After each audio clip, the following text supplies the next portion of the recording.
Hey, hope this finds you well. My name is Greg, and this is the very first Crumbs Takeaway. Welcome to you all.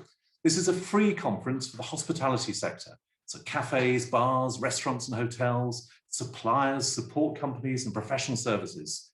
These are times when we've learnt much and lost more.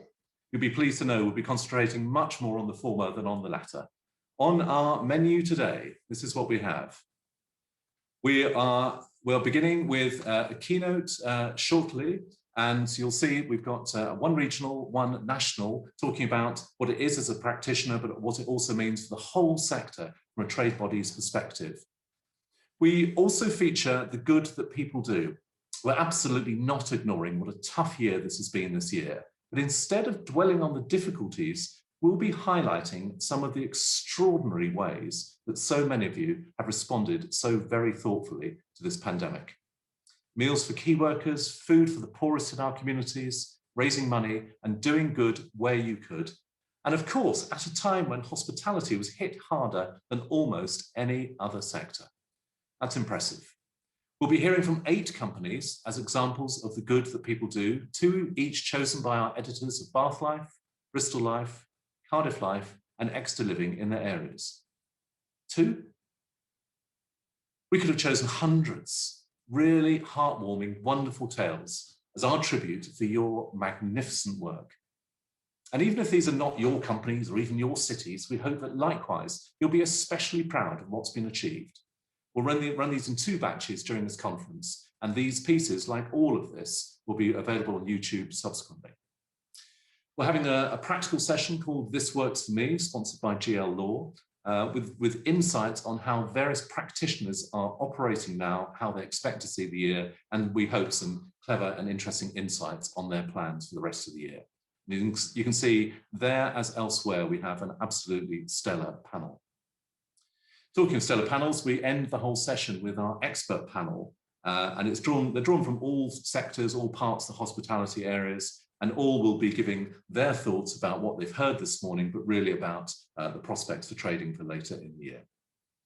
So, and you? Well, we hope this will be an insightful and inspiring occasion. Please contribute with points and questions using the chat function. We'll include as many of you as we can, and please add your company name to your question. First up, let's begin with 4 of those, the good that people do. Let's hear from these first 4, each preceded by an explanation of why they were chosen by our editors. So the Real Food Store in Exeter, Wild Thing Cafe in Cardiff, Mint Room in Bath, also Clifton. And first up, it's Josh Eggleton in Bristol, introduced by our editor of Bristol Life, Derry Robbins.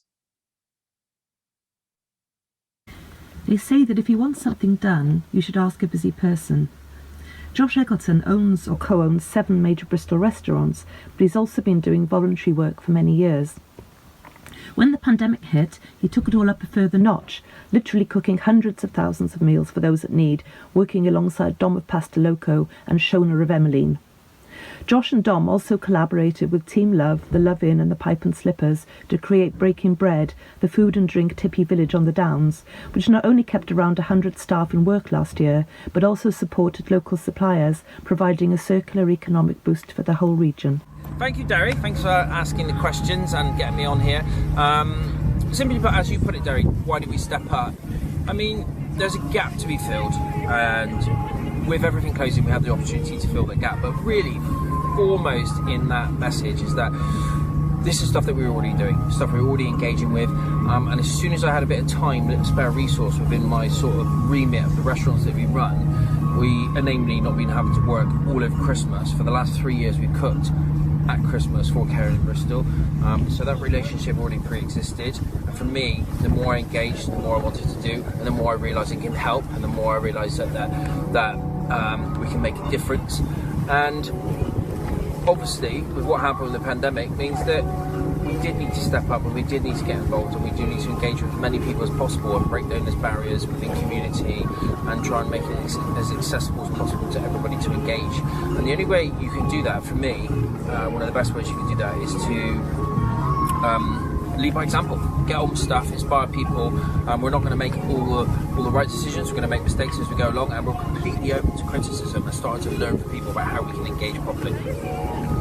So why are there so many companies engaged with helping in Bristol? There are a lot of companies engaged with helping in Bristol, and it is a fantastic thing to see. And at the start of the pandemic, there was light across this that kind of gave us the feeling that maybe this is going to incite some systemic change within the way we run our society to engage with all walks of life and all walks of community.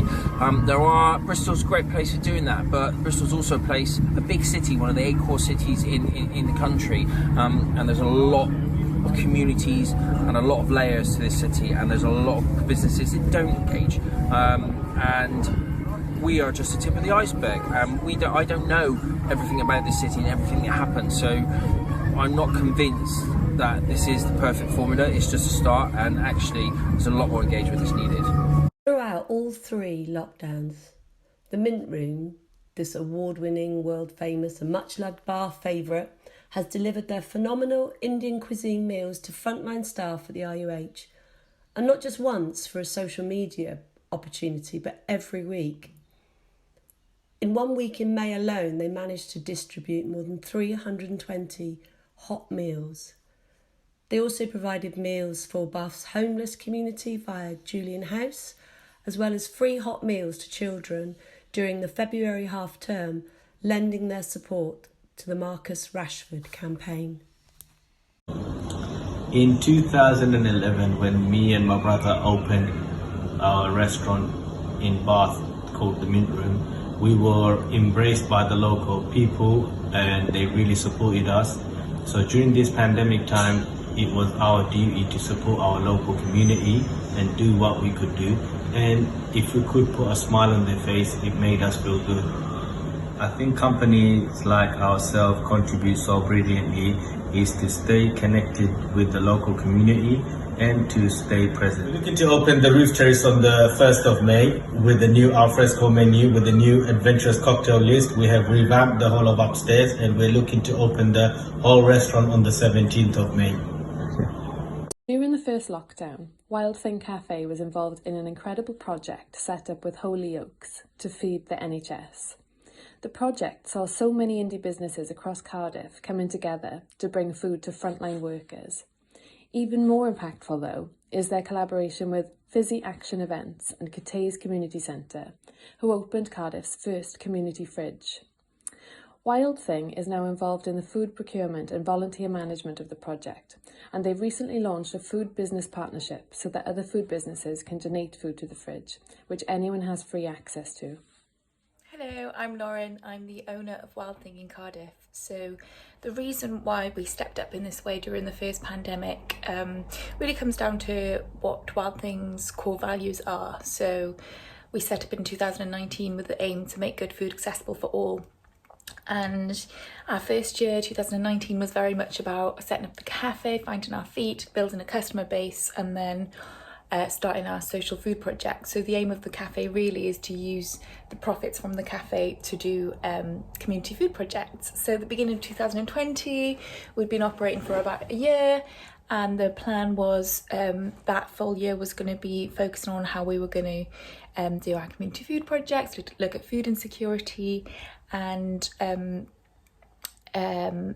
it in a way that was our plan for the year anyway, and I guess the lockdown just really sped things up with us effectively operating as a charity by distributing so many free meals.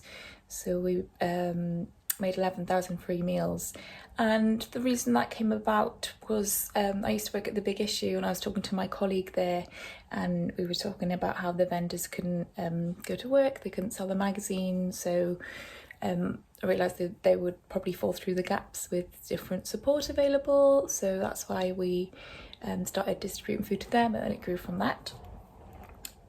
I think so many companies contributed during the pandemic. I think it comes down to individuals' conscience, and I think people had the space which couldn't be used. You had empty cafes, empty kitchens, people were unable to open their shops, their businesses, and people had time on their hands. So I think it just came down to people wanting to help. And I think it shows as well, actually, that when people have time and they have the resources available, people are willing to give so much to others who need it. So we're going to be open by the end of April for outside seats in our Cussens cafe, which is at Cussens Community Centre. So yeah, I think it's the bank holiday weekend we'll be opening it there, which is really, really exciting. We're just getting the garden ready now. We've had some volunteers in, painting the fence, painting around the community fridge, and just getting the space looking really lovely and welcoming for our customers. And then end of May, I think, is our sort of goal to be open inside it for the Welsh restrictions. Our plans are just to continue what we're doing. Everything will be pay what you can still, and just hopefully get people back out eating, get people feeling safe, get people just back into the cafes and restaurants, and creating lovely inclusive spaces where people can have affordable but really nutritious and delicious food. And then hopefully not long after we'll be reopening in Grangetown, which we're so excited about. We're going to have a lovely food shop there. It's going to be a big space, open in the evening as well, so hopefully we'll be back in Grangetown around June. The Real Food Store has partnered up with Exeter Food Bank to support vulnerable and low-income Exeter residents, offering them access to high-quality local food. How? Well, their scheme gives shoppers the option of rounding up their bill to the nearest pound, so that the proceeds are then used to provide vouchers. This scheme works because most of us wouldn't mind losing a few pennies from a pound. It's pretty clever. You can shop there and with really zero effort know that you have helped support people in need. My name is Summer. I'm one of the co-managers at the Real Food Store. Thank you for having us here as part of your Business is Doing Good section today. I've got a few questions that you've put to me, so I'm here to tell you a little bit about our Round It Up scheme that we're currently running at the Real Food Store. So the pandemic changed the way we operate in so many different ways, and certainly in a different way it affected us to how a other local independent business would be affected, because we're owned by the community. So that brought many good things, but also challenges when it comes to operating a business during the pandemic. So we asked our community what they would like to see from us. So we put a call out during the first national lockdown, and this pay it forward, round it up type scheme came from that call out, and it was one idea amongst many that we loved, but we felt we could really execute this one and do some good with it as well. So we wanted to make sure we were reaching the people who really need it across Exeter. So we partnered with the wonderful Exeter Food Bank to deliver this scheme. The scheme works by our customers rounding up their bills. So if they pay £5.60 for their veg that day, they might add that extra 40p that goes into the food bank scheme. And then what we do is we donate local, fresh, organic food items to the food bank to go out to the users every week. But also we're donating vouchers. So this was a part of the scheme that we felt was really important. So the vouchers go out to the users of the food bank, and they can come into our shop, pick up a basket, browse all the products, and then come to the till and pay with that voucher for free. So we felt this was really important, as it gives members of the community a bit more freedom of choice that they might not have, which is something we often all take for granted. And we felt this scheme was a great opportunity to give back to our community, who has been there for us so amazingly during the past 10 years that the Real Food Store has been going. And it also invests in the kindness economy that will hopefully continue to inspire small acts of kindness throughout the community. So there we have it, just terrific, our first 4, and each is an example of the hundreds and hundreds of hospitality, food, drinks companies who've been doing extraordinary work during these times. You know, it's a modest thing to say, but you know, we are just so proud of what has been achieved and how companies have stepped up. So many have. Let's now come on to our first keynote, and we're delighted to say it's with Mitch Tonks. So Mitch will be joining us in just a second. He's an acclaimed chef, restaurateur, author and presenter. He grew up in Weston-super-Mare, and he'll be joining us very shortly, I'm sure. let's have Mitch on camera, and otherwise I'll just have to tell everyone just how wonderful Mitch is, which is... I'm here. Can you, are you able to, have you got me? I can now see you. There you are. Good. Greg? Just a bit of background. For those who don't know, founded a 13-site strong group called Fishworks from launch in Bath. Now has 9, I think it's 9, rock fishes along the coast from Plymouth to Poole, taking in Brixham, Exeter and Exmouth along the way, plus the Observer Restaurant of the Year, the Seahorse in Dartmouth. Mitch, good morning and welcome to you. Good morning. What a wonderful day it is. Oh, it's a glorious day. Well, we hope there's going to be some glorious insights from our lovely keynoters and all our contributors today. So if I may ask you, it's the impossible question in many ways, but in a nutshell, how have these 12 months been for you? I would say fascinating, really. I think, when I look back to last February, when all this was kind of building, I don't think any of us in the industry had any idea of what the impact was going to be. But we're definitely one of the businesses that have become better through it. So I think that in the first 2 weeks, I was pretty nervous. I was pretty worried. I knew how much money we had in the bank, and I knew how long it would last. And then gradually, as the support was announced as to what we might do, we set about sort of achieving our goal of surviving, which was the main one. We're definitely going to survive this, and we're going to look after our people. And then after that, we just developed a great plan. It's been fabulous, really, really great. Tell us a little bit more about the great plan. You're sounding pretty upbeat. Many, of course, have had such tough times. So how come it's broadly worked reasonably well, and what I'm interpreting okay so far for you? Well, it was, there's no doubt about it. Every part of it was tough, but I think we just made a real commitment that the first thing we needed to do was to survive, and we needed to look after our people. We needed to come out the other side of this. We kind of all recognized that there would be another side, and we wanted to innovate, survive, thrive, and innovate were the words that we adopted. And so we kind of, I guess for the first time ever, we were able to look at our business while it was stopped. And in restaurant businesses, you can't do that. If you want to change something or do something, once that train is moving, it's like really, really hard. So we took a view of everything. Why do people need 5 beers, 20 wines? Why do they need so much? What does it really feel like to work here as a person? How good are we at being an employee and employer and so forth?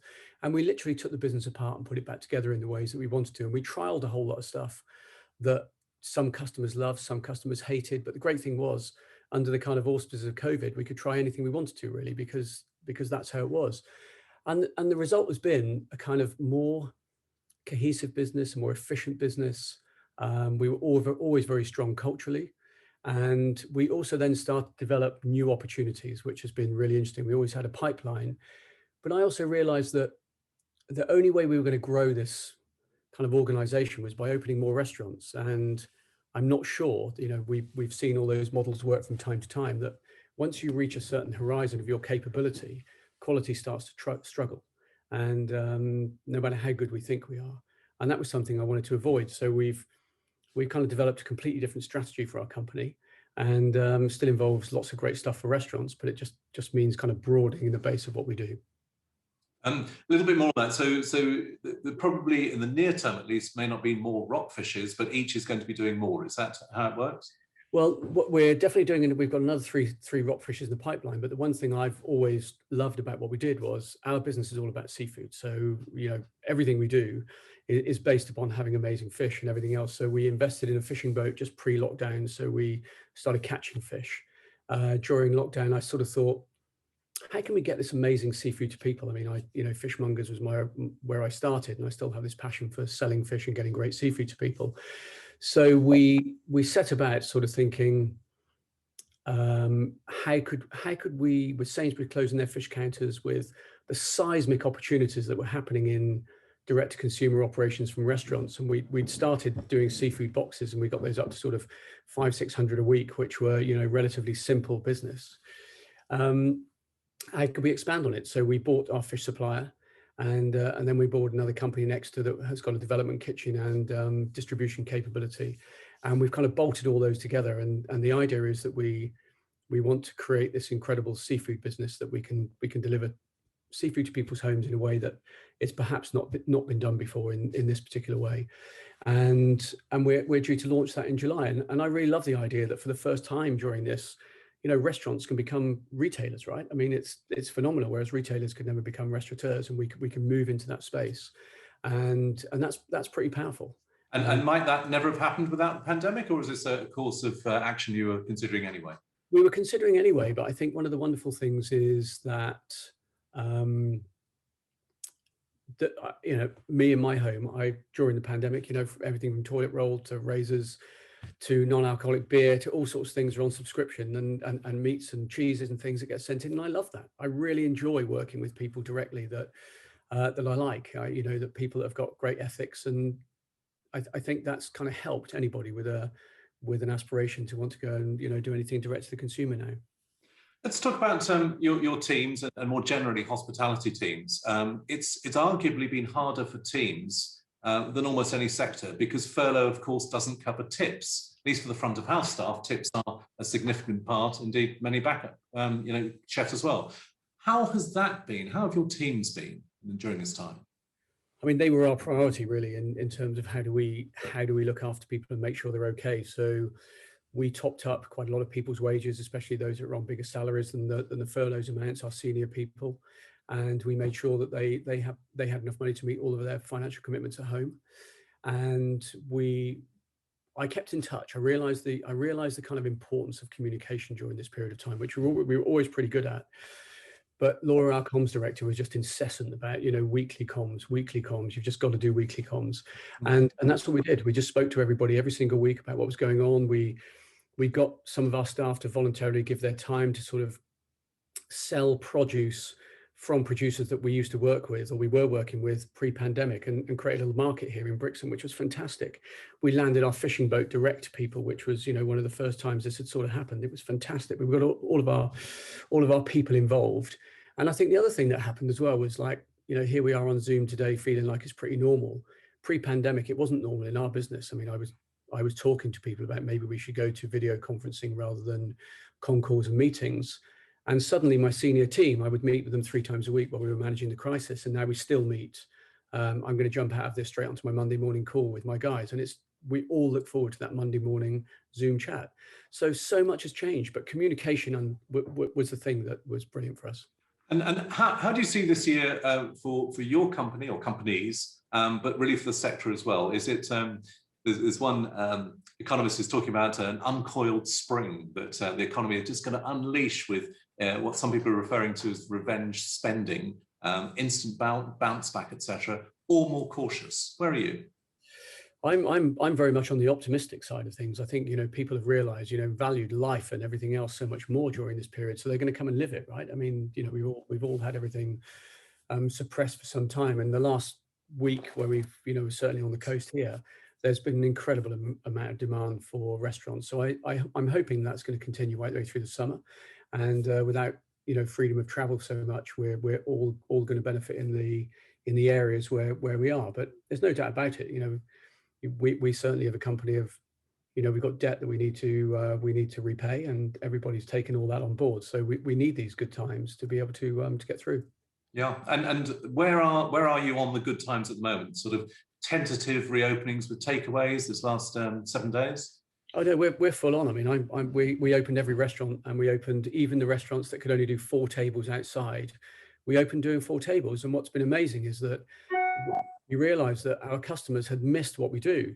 So let's not do anything that was kind of morphing what we did. Let's just give them what they know, and it's just outside, and it's been phenomenal. But the other thing is we've invested in our outside spaces. We've been able to talk to councils about areas that we didn't sort of have previously for use. And I kind of approached it in a way that let's just not do something that's for the pandemic. Let's do something permanently. So we've now created 3 new outside spaces in the company that we've got long leases on. So these are like new sites, new areas that you've acquired that you can trade with in the future, which I think is fantastic. And you're dealing with a variety of councils, and clearly there's a lot of variables when it comes to councils. Some have been much more relaxed about hours, outdoor space, and so on. Do you think that's likely to continue, or are they also taking the short term, let's just help people get through what we can, where they can? Well, I think in all those councils, you're going to have the old guard that want things to go back to the way they were. And, when all this is over, we're not going to let those people trade on the pavements. But what's happened is people have decided, and my little home of Brixham here, there's people having coffee all the way around the harbour. It's just the most fantastic thing ever. And, the town is out meeting and socialising. The people aren't going to let it go back. So what's going to happen is that, if the council decide you can't do it anymore, there'll be uproar. So I think one thing to come out of this, it's made people think of what was the impossible into what's possible. And it's a big change for hospitality and society generally, I think. So in a hospitality sort of metaphor, the cork is out of the bottle on that one, and there's sort of no return. Is that, you think it's it's going to trigger a more open way of trading for you as a business, but for many others? Yeah, and I think as long as we can prove that we can do it well for customers, properly for the communities that we're in, that we don't kind of create this problem for people, that it can integrate well with everybody in the community well, then I think it's here for the long term for sure. Talk to us about customers. I mean, clearly, your restaurants, all the restaurants, cafes and so on, bars watching this morning, much loved institutions, and with your core fans, they will be there come rain or shine, and even freezing cold outside in the last week or so. But do you think that some customers have actually got out of the habit of going to restaurants, and that other than these immediately busy next few weeks, how much of an issue this might be, how you're promoting and connecting with your potential customers? No, I think people that went to restaurants love restaurants. We're very social creatures. We love everything about hospitality. I think that's what we've all missed, whether it be a pub or a great bakery or your local restaurant. So no, I don't think people have changed. It's quite interesting when you see how many restaurants have done boxes at homes. That those were connections to places you love, right? I mean, we all bought boxes from places that we loved. It wasn't about a restaurant experience. It was about actually still connecting to that place. And so I think that when it's all over and we can finally get back to some normality in June, I think we're going to be in for a great year, and great. I think people are just going to appreciate hospitality and what we do much more. It's an intrinsic kind of part of our lives. Yeah, that old you don't know what you've got till it's gone, I suppose, looms large. And speaking both as someone in the sector via our magazines, but also as a punter, I'm exactly in that camp. Everyone is such a fan, and we just want to get out as soon as we can.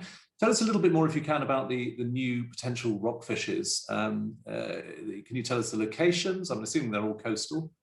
They're all coastal. I think the next big one is we've got something looking in Sidmouth that we have, and we've got planning permission in for a flagship site in Salcombe. So we're expecting to open there in spring next year, and we are having a tap room with Salcombe Brewery, a bit of seafood restaurant overlooking the end of the estuary, and I think it'd be great. I mean, I love doing these kind of. That's taken me 2 years to get that site going. And, to sort of gain interest from the landlord and stakeholders and everything else. But I really love putting seafood restaurants by the sea in locations that people will go to. And that's the whole point of it, right? So we're going to carry on doing more. And we've got another one, which I can't say the location at the moment, which is at Solicitors at the moment, and which we should announce that in the next couple of weeks. So we're certainly not taking our foot off the gas, that's for sure. Yeah, which is really encouraging. And I'd like you to comment on from the overall sector's point of view. You've talked very, very positively from your business's point of view. Clearly, others have had it really, really tough in this last 12 months or so. Sports people are often told to take the positives, usually after a pretty heavy defeat. So what have been your positives for the sector, broader than just your business? I mean, great. It's definitely been tough for us. So we haven't had it easy. We've just had to go through a squeeze. So I think the positives for the sector are that if you haven't re-examined your business and you haven't re-examined your business model and so forth, then that's going to be difficult, because things have changed, people have changed, consumers have changed. They've been offered something. But I think the positives to look forward to are that people still will always want to come and do what we do. And there are so many great businesses in this industry. And, I think that's the one thing I loved about the pandemic was, and it's slightly off topic, but how many people in the industry shared experiences, got together, showed their kind of real camaraderie, and friendships really became strong. And it's truly and utterly fantastic. And I think the industry should take out of that, if there's anything to take out of that, except that what an amazing industry we are, and people doing good things will continue to do great things and be part of it. But the one big thing is I've realized that the biggest stakeholder in all of our restaurants is the communities around us. And we should continue to think about what we can do for the communities around us, as what's the point of existence of our restaurants. So that's a great question, I think, to ask of our places. We've tried to pick up on that element with our 2 segments this morning, the good that people do. And as mentioned at the beginning, there are just legion examples, both with the communities, but exactly as you say, with collaboration as well. At a time when everyone in the sector, everyone in most sectors has been facing difficult times commercially, that degree of collaboration and that sense of community focus is incredibly admirable. You touched on one point about consumers have changed. Could you just amplify that and how that then is changing how you're thinking of connecting with them when it comes to subsequent marketing and promotion? I think the internet is sort of, buying online is no longer, it can be quite a nice experience. People market to you well. I buy things that come through on adverts, things that I would never go shopping for, but I find them incredibly useful in my life. And I like the idea that I'm working or buying from small little artisan businesses that are just doing something really, really well. Whereas previously I'd either have to go to a market or really not a supermarket fan, but they were necessary evil to go and buy things. But in our house, from chemicals to bread, as I say, to razors to toilet roll, all come from people that have got great ethics that I want to work with. That's the shift. We can all choose direct to work with people we want to, and I like that. That's kind of happening, There's a lot of things that are happening. We're going to come to the end of this element pretty shortly. I just want to ask you one last question. You've touched on some of this already, the key learnings that you've had, and maybe into advice that you might give for some of the hospitality businesses watching this. What have you learned additional to what you've said? What advice might you give? I learned the importance of communication, importance of how we communicate internally with our people to try and keep the culture and everything together. But I think the biggest thing that I learned was that we were capable of much more than I ever believed we were. So when we were kind of running this business, we were very inward looking about how we could do it. And then I just thought, my God, there is so much more that we could do with 300 people or more that are working for the company, 500 in the summer. What if we were to direct and use the energy of those people to do some really good things? So we have some amazing projects around the harbours that we're working in with sea litter bins and getting the guys ribs in the harbours they're in to go out and sort of clean them up. I don't know, and that was my thing, just realising that we could do more than we ever could. I think that was the kind of one thing. I said it's the last question. I've actually had one question just popped in. It's from one of our Media Clash team, Claudia, asking, what's your view of Seaspiracy, the film? And then a slightly broader point, and may it impact on the regard and desire for fish? Well, I mean, it's certainly, Seaspiracy has certainly done a job of really kind of stirring things up, which is great. And it's not the first film to have done that. I think first of all, the kind of abhorrent practices that we see in that film, nobody wants to be part of. There can't be a single human being on this earth that wants to be part of any of those things. But I do believe that it's possible for humans and nature to live together and to work and for us to work with it. And I think the sad thing about big shock and awe films is that it negates the amazing work that goes on with smaller fisheries, and the MSC were, they do a great job. I work for the MSC. I know them intimately. I've known them intimately for 20 years. They do a fantastic job. And, they've done a reasonable job or a very good job of communicating since that film. But in that film, they were positioned, because it suited the agenda of the film, to be this kind of organization being funded by the fishing industry that wasn't doing stuff. So I think some good stuff in it. It had an agenda. Nobody wants to be part of it, but be hopeful, because there is a huge sustainable fisheries movement across the world that is working very successfully. And I feel quite sad that the people that every day do that stuff get tainted with the same brush. Well, maybe it comes back to one of your other key points earlier about communication. It's about for you as a business, for anyone in in fish to promote the sector, its ethical structures. I know you've been an absolute proponent of that over a long period of time. I'm going to ask one last question to you. When everything opens up fully, finally, at some point in the summer, which will be on your list of places, other restaurants to go beyond your own? I mean, I went to London on Monday just to eat in the French house in London, which was great when we were able to eat on the streets. And where would I go? I'd definitely go and see Hixie and Lyme Regis. I probably want to do a coastal trip. I want to go to Cornwall. I want to go and see Nathan, go and see Paul Ainsworth, go and see Rick and the family. Probably actually just connecting with people rather than restaurants. That makes sense. You know, people that you've kind of missed. It's always a hard question. Where would you go and eat? I want to go to Bristol. I want to go and eat in Bronxburger that I've just watched them on the internet. I want to go and see Freddie at Little French. My God, there's loads. Getting fat, there's loads. And you said it earlier, Greg, which is like we've realised what we've missed. Yeah. If you actually get a piece of paper out and you write down all the places that you really want to go to, I mean, you could spend a holiday, you could spend a month, couldn't you, just going? You could spend a month, but you could also have a new TV series. It'd be like The Trip for Fish, and you go round the coast eating in gorgeous places that you and all of us have not been able to do in the last 12 months, typically.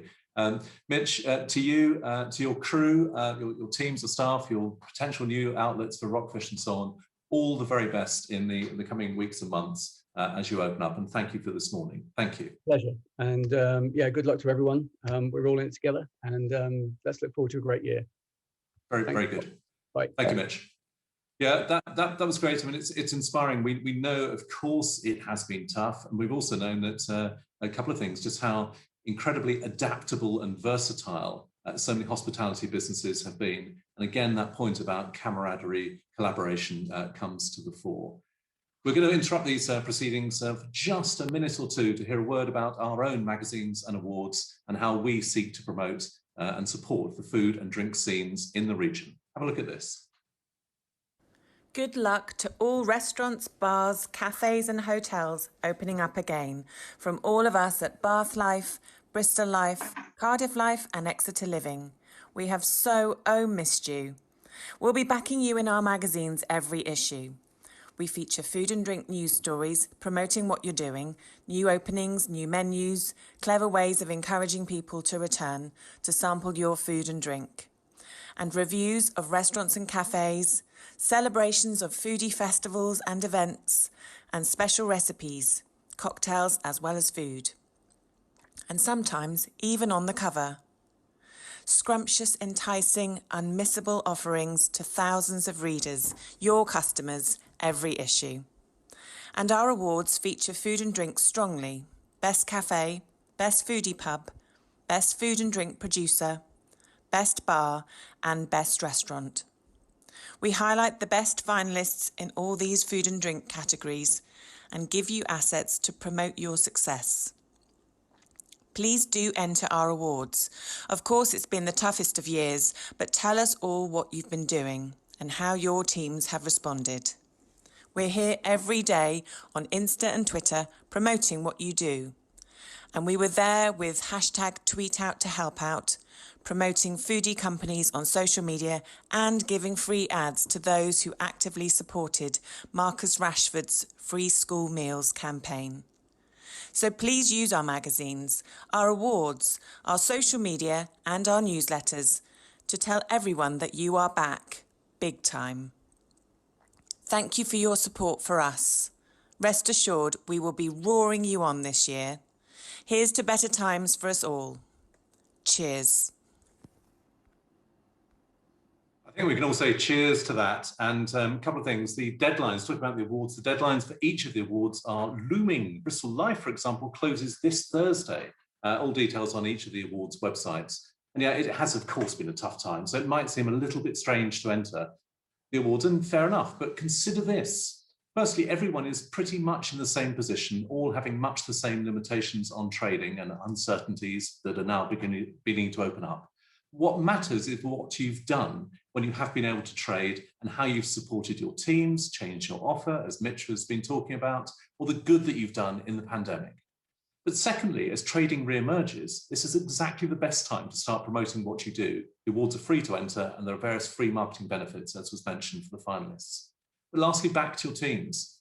The awards are a great way to showcase just how brilliant your teams have been in these times. Good luck if you enter, and of course, as ever, good luck with trading in the current months. We are moving on to our next section now, which is called This Works For Me. We've asked various companies to talk about what they've been doing, and it's really to give an insight on things which might work for other companies as well. It's things to consider as you're figuring your way forward in these times. So we're going to bring forward our speakers. This section is sponsored by GL Law, and here's a short piece from them.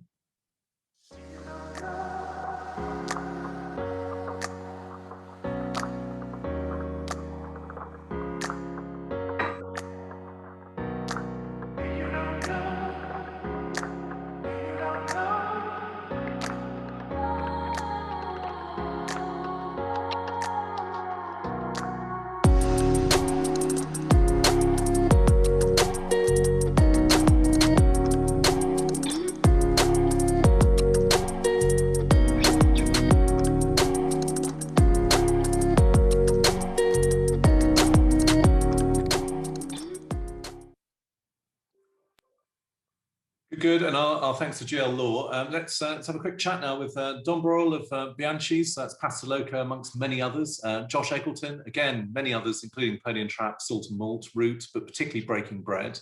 Faye and Yvan Williams of Exeter's famed Oddfellows, Gastropub event catering, pop-ups and more. And Joe Cussens of the Bath Pub Company, 4 gastropubs in Bath, including the Marlborough Tavern and the new Moorfields. And Greg Wells of We Are Beer and Craft Beer Festivals. Good morning, all. Are you all fighting fit? You're all well? Had a good weekends? Yeah, pretty good weekend, sun shining. It all helps, doesn't it? Where's your ometer? Completely unscientific optimism about the year. If that's sort of, really don't know, and that's terrible. Where are you gone? Do your hand sign. Where are you in terms of optimism? Well, there's nothing like a pandemic to prompt people to try and find the positives, and you're definitely doing that. Talk about each of you, perhaps briefly, about how your trading either has or soon will be restarting. Perhaps Dom, if we may begin with you.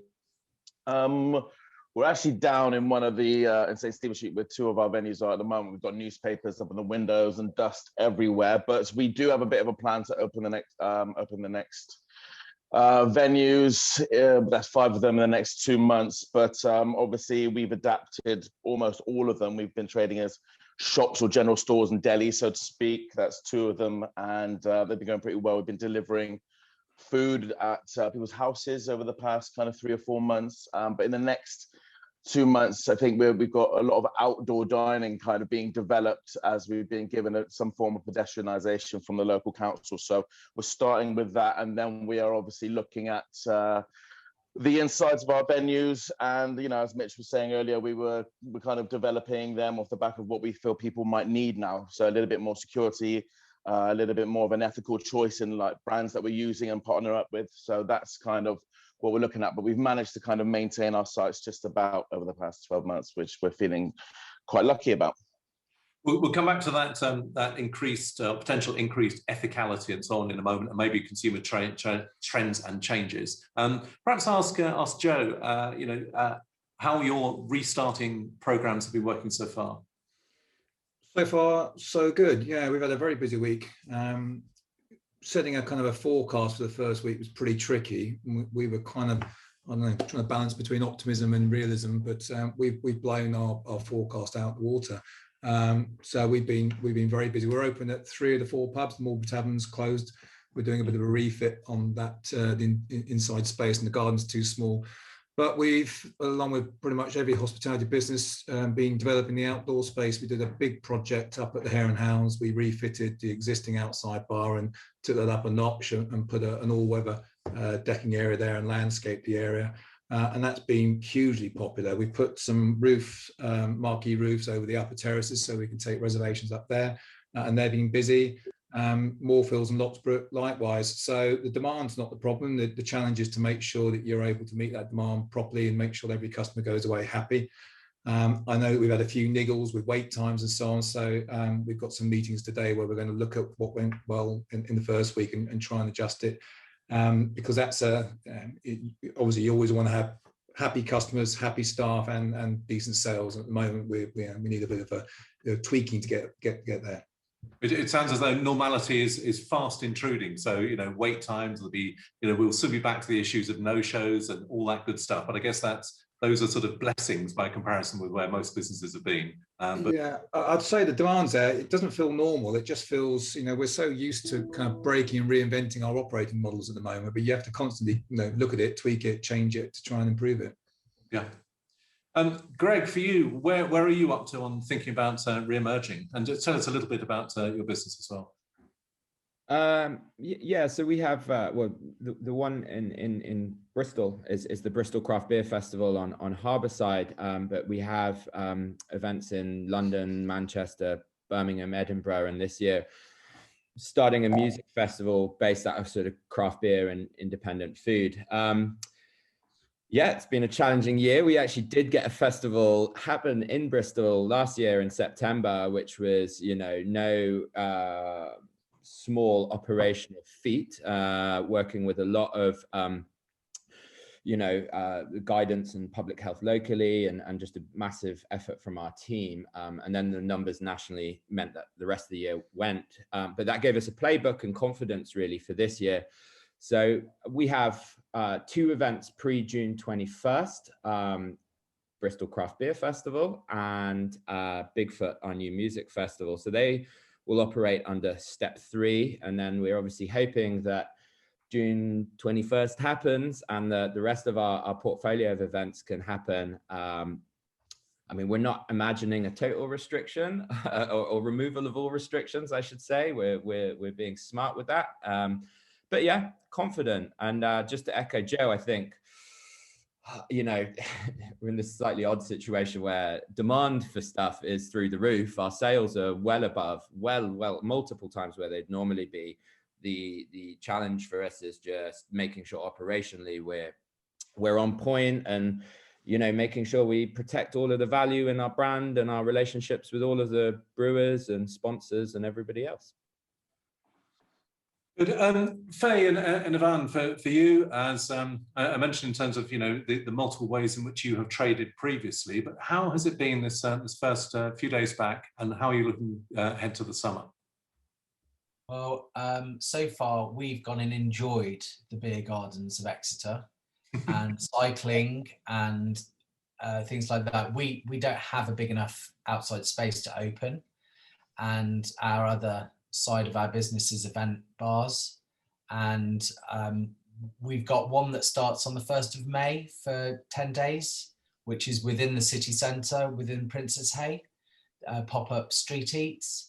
But other than that, again, like Greg, we are waiting sort of like around the 21st of June for our main event season to kick off from July there. And then obviously the pub will be 17th of May, back to our supper clubs, because of the social distancing involved. You're not going to open as normal pub, but we will be doing our food supper clubs. And then which has gone down really well, actually, we have to say. We'd always toyed with the idea of doing a supper club because we really enjoy them, and we've been to quite a few various locations ourselves.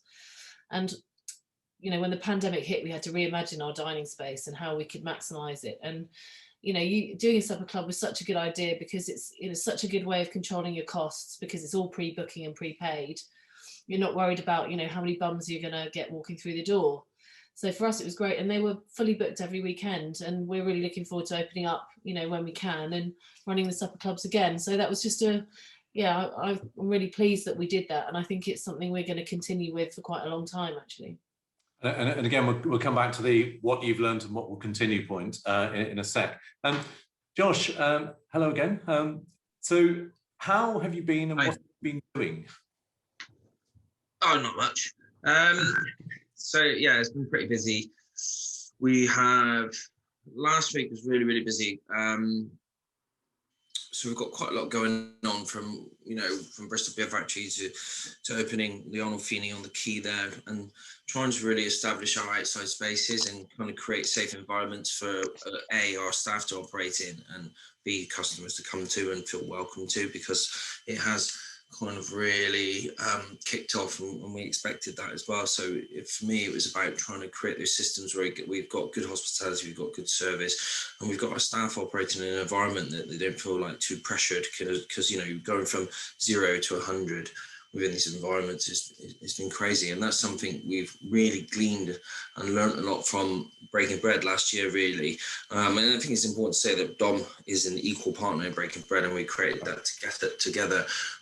So a lot of the stuff that we're implementing on our terraces and our restaurants, I mean, we've just launched our pre-bookings for the Pony and Bistro North Street today. It's just gone live today, but we will be using the system that we implemented at Breaking Bread there. So you'll pay for you'll buy a ticket for that restaurant in advance, and that is really to know where we are, where we're going for cash flow, to ensure that we get good service charge for our staff, because we saw that effect they can have on our staff, and that really boosts their income, considering what's happened previously for the year, and to negate no-shows, you know, because these are fundamentally massive issues about how do we look after, and I know it's a buzzword and we use it a lot, but how do we look after our community, and our immediate community as our staff? And if you don't look after your staff and your immediate community, you can't reach out and look after anyone else. And once you're able to establish that, you can then start saying, right, how do we then engage with our staff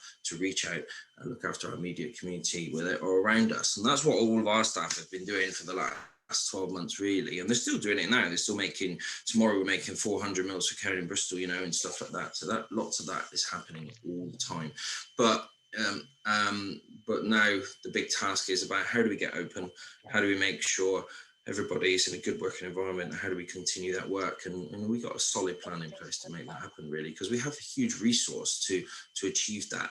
And that's the resource of hospitality and the power of hospitality, and we're going to try and take control of that and make sure it worked well for everybody on a cohesive sort of level that is working together with everybody, not one person saying I'm in charge of this, I'm in control of this. It's about making sure that we all work together with one message that we're all happy about.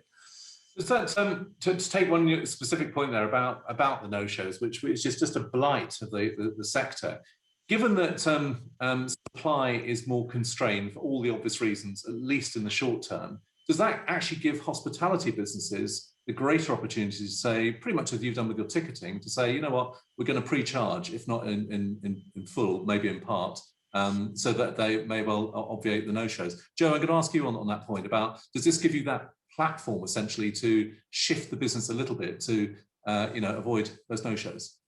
Absolutely. Yeah, we've been doing that for a while now, and it hasn't really been a problem. People have gone along with it. I mean, I think most people understand that hospitality has had a tough time. So the vast majority of customers don't blink at all when you ask them to secure a booking with a card. Yeah, it makes a lot of sense. It feels like the time to make that change. No one's got a problem with it. And if they do, as you say, there's plenty of supply. Somebody else will take that table instead. Yeah, and Faye and Yvan, when you're back trading, do you think you're going to apply a similar sort of approach? Yeah, so obviously the supper clubs are prepaid, so that's guaranteed. Also, we work out what food we're doing because it's a set menu. There's no other menu. From the sort of like 17th of May, I think what we'll be doing is like Sunday roast, because that's one of our busiest services. People book, when they book, they do a prepayment deposit for those tables there. And then obviously we're just going to see how, obviously Exeter's a bit funny. When the sun's out, the city centre is actually quite quiet. So what we have to do is we have to balance going, well, we need 10 quid off you, but then to secure the booking, but actually we're not that busy. So are you wanting to have walk-ins? It's a very fine balance between taking walk-ins and people that get deposits. I think we do both, and I think people now don't seem to mind paying a table deposit. They get it, whereas before, if you were asking someone to pay a table deposit, there'd be lots of grunts and grumbles possibly, but now it seems to be part of the course, and it's all fine. And I think moving forward with the supper club, it controls our costs. It's prepaid. And it's great. It's a really nice evening of really slow food. People tend to spend the whole evening dining instead of sort of I had a dining experience recently where, you know, I was given we had an hour and a bit slot and you had to shove it in your face and go, and I absolutely hate that. It just makes it feel, I mean, I get it, I suppose, for the very, very busy places, but it doesn't feel good. I don't like it.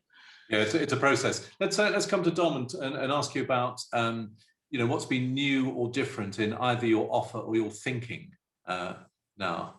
Well, what we're thinking is obviously we're trying to get a concise, well, a bigger turnover to try and make up for that income loss. And obviously with the no-shows being such a devastating thing to our industry, especially just before pandemic. I mean, we've got a 24-hour cancellation policy with a £25 a head charge if they don't turn up, and that's expressed quite strongly in our T's and C's. And then what we're doing is we're looking at, you know, durations on table, and we're looking at a menu that would kind of fit quite comfortably within that duration, so we don't make people feel rushed, and we do want them to understand that we want to get across our product with the same level of quality, but a little bit more kind of streamlined, so to speak. And we want people to understand where that's coming from. I think educating people on what changes you've made and why you've made them is really important, because I think some of the regulations put in place kind of fall on our heads. And what we saw in between the lockdowns, especially up in Breaking Bread last year, when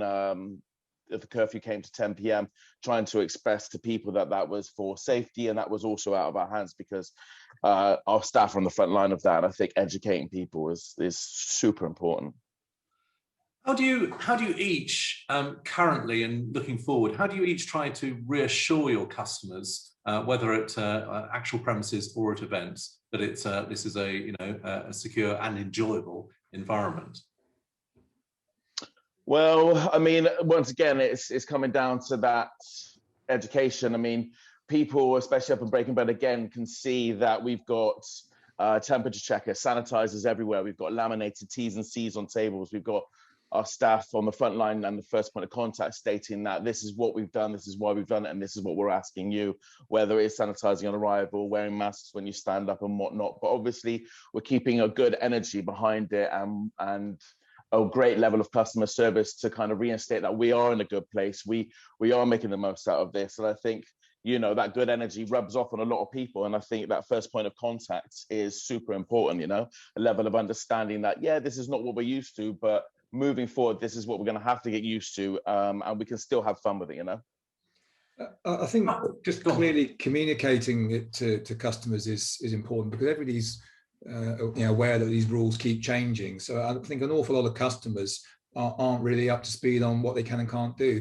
So, you know, we find it hard enough to kind of keep up, and we have to keep looking up. So your customers, you know, they need to be informed as to what they can and can't do, and I think they appreciate that. So I think if you can tell them in plain English, you know, what the rules and regulations are and what to expect, that's quite reassuring. We've certainly found that as well, not just with our ticket buyers, our end customers, but also our B2B relationships. I think we can all recognize those days where you wake up and the optimism's there, and then a couple of headlines sort of seep in and you begin to wane, and then the next day you're like, what the hell are we doing? There's no hope. And then so we have a lot of relationships with, you know, brewers, food traders, corporate sponsors, and we just found that literal ongoing communication, just picking up the phone, talking it through, reassuring, giving people confidence about the interpretation or the rules, making sure you've got that information locked down is critical there, as well as to the end consumer. We've had a question from Daryl Tooley, who wants to ask all of you, and Faye and Yvan, you've touched on this already. For those of you who've created retail products during a pandemic, do you think you'll continue with these products as business returns to normal, brackets, whatever that is? So yeah, we created retail products born out of the pandemic, which was obviously, you know, the other side of our business is we have an event bar company called Bar Nova, and we have the contracts for extra Christmas markets, so the bars there are ours. And every year we make hundreds of litres of syrup that we created, which is a mulled syrup, and it basically instead of you having to faff around actually mulling the product, it's a syrup that has been reduced and is very, very punchy. So you can make instant mulled drinks with the same depth of flavour and aromatics and unctuousness that you would get had you mulled it for hours. And a few people had asked us along the way, you should really sell this stuff, and it was just one of those things that we hadn't got around to. Obviously, pandemic-wise, when we realised that when we found out that the Christmas market was going to be closed down, and we had buckets and buckets of syrup, it was like, right.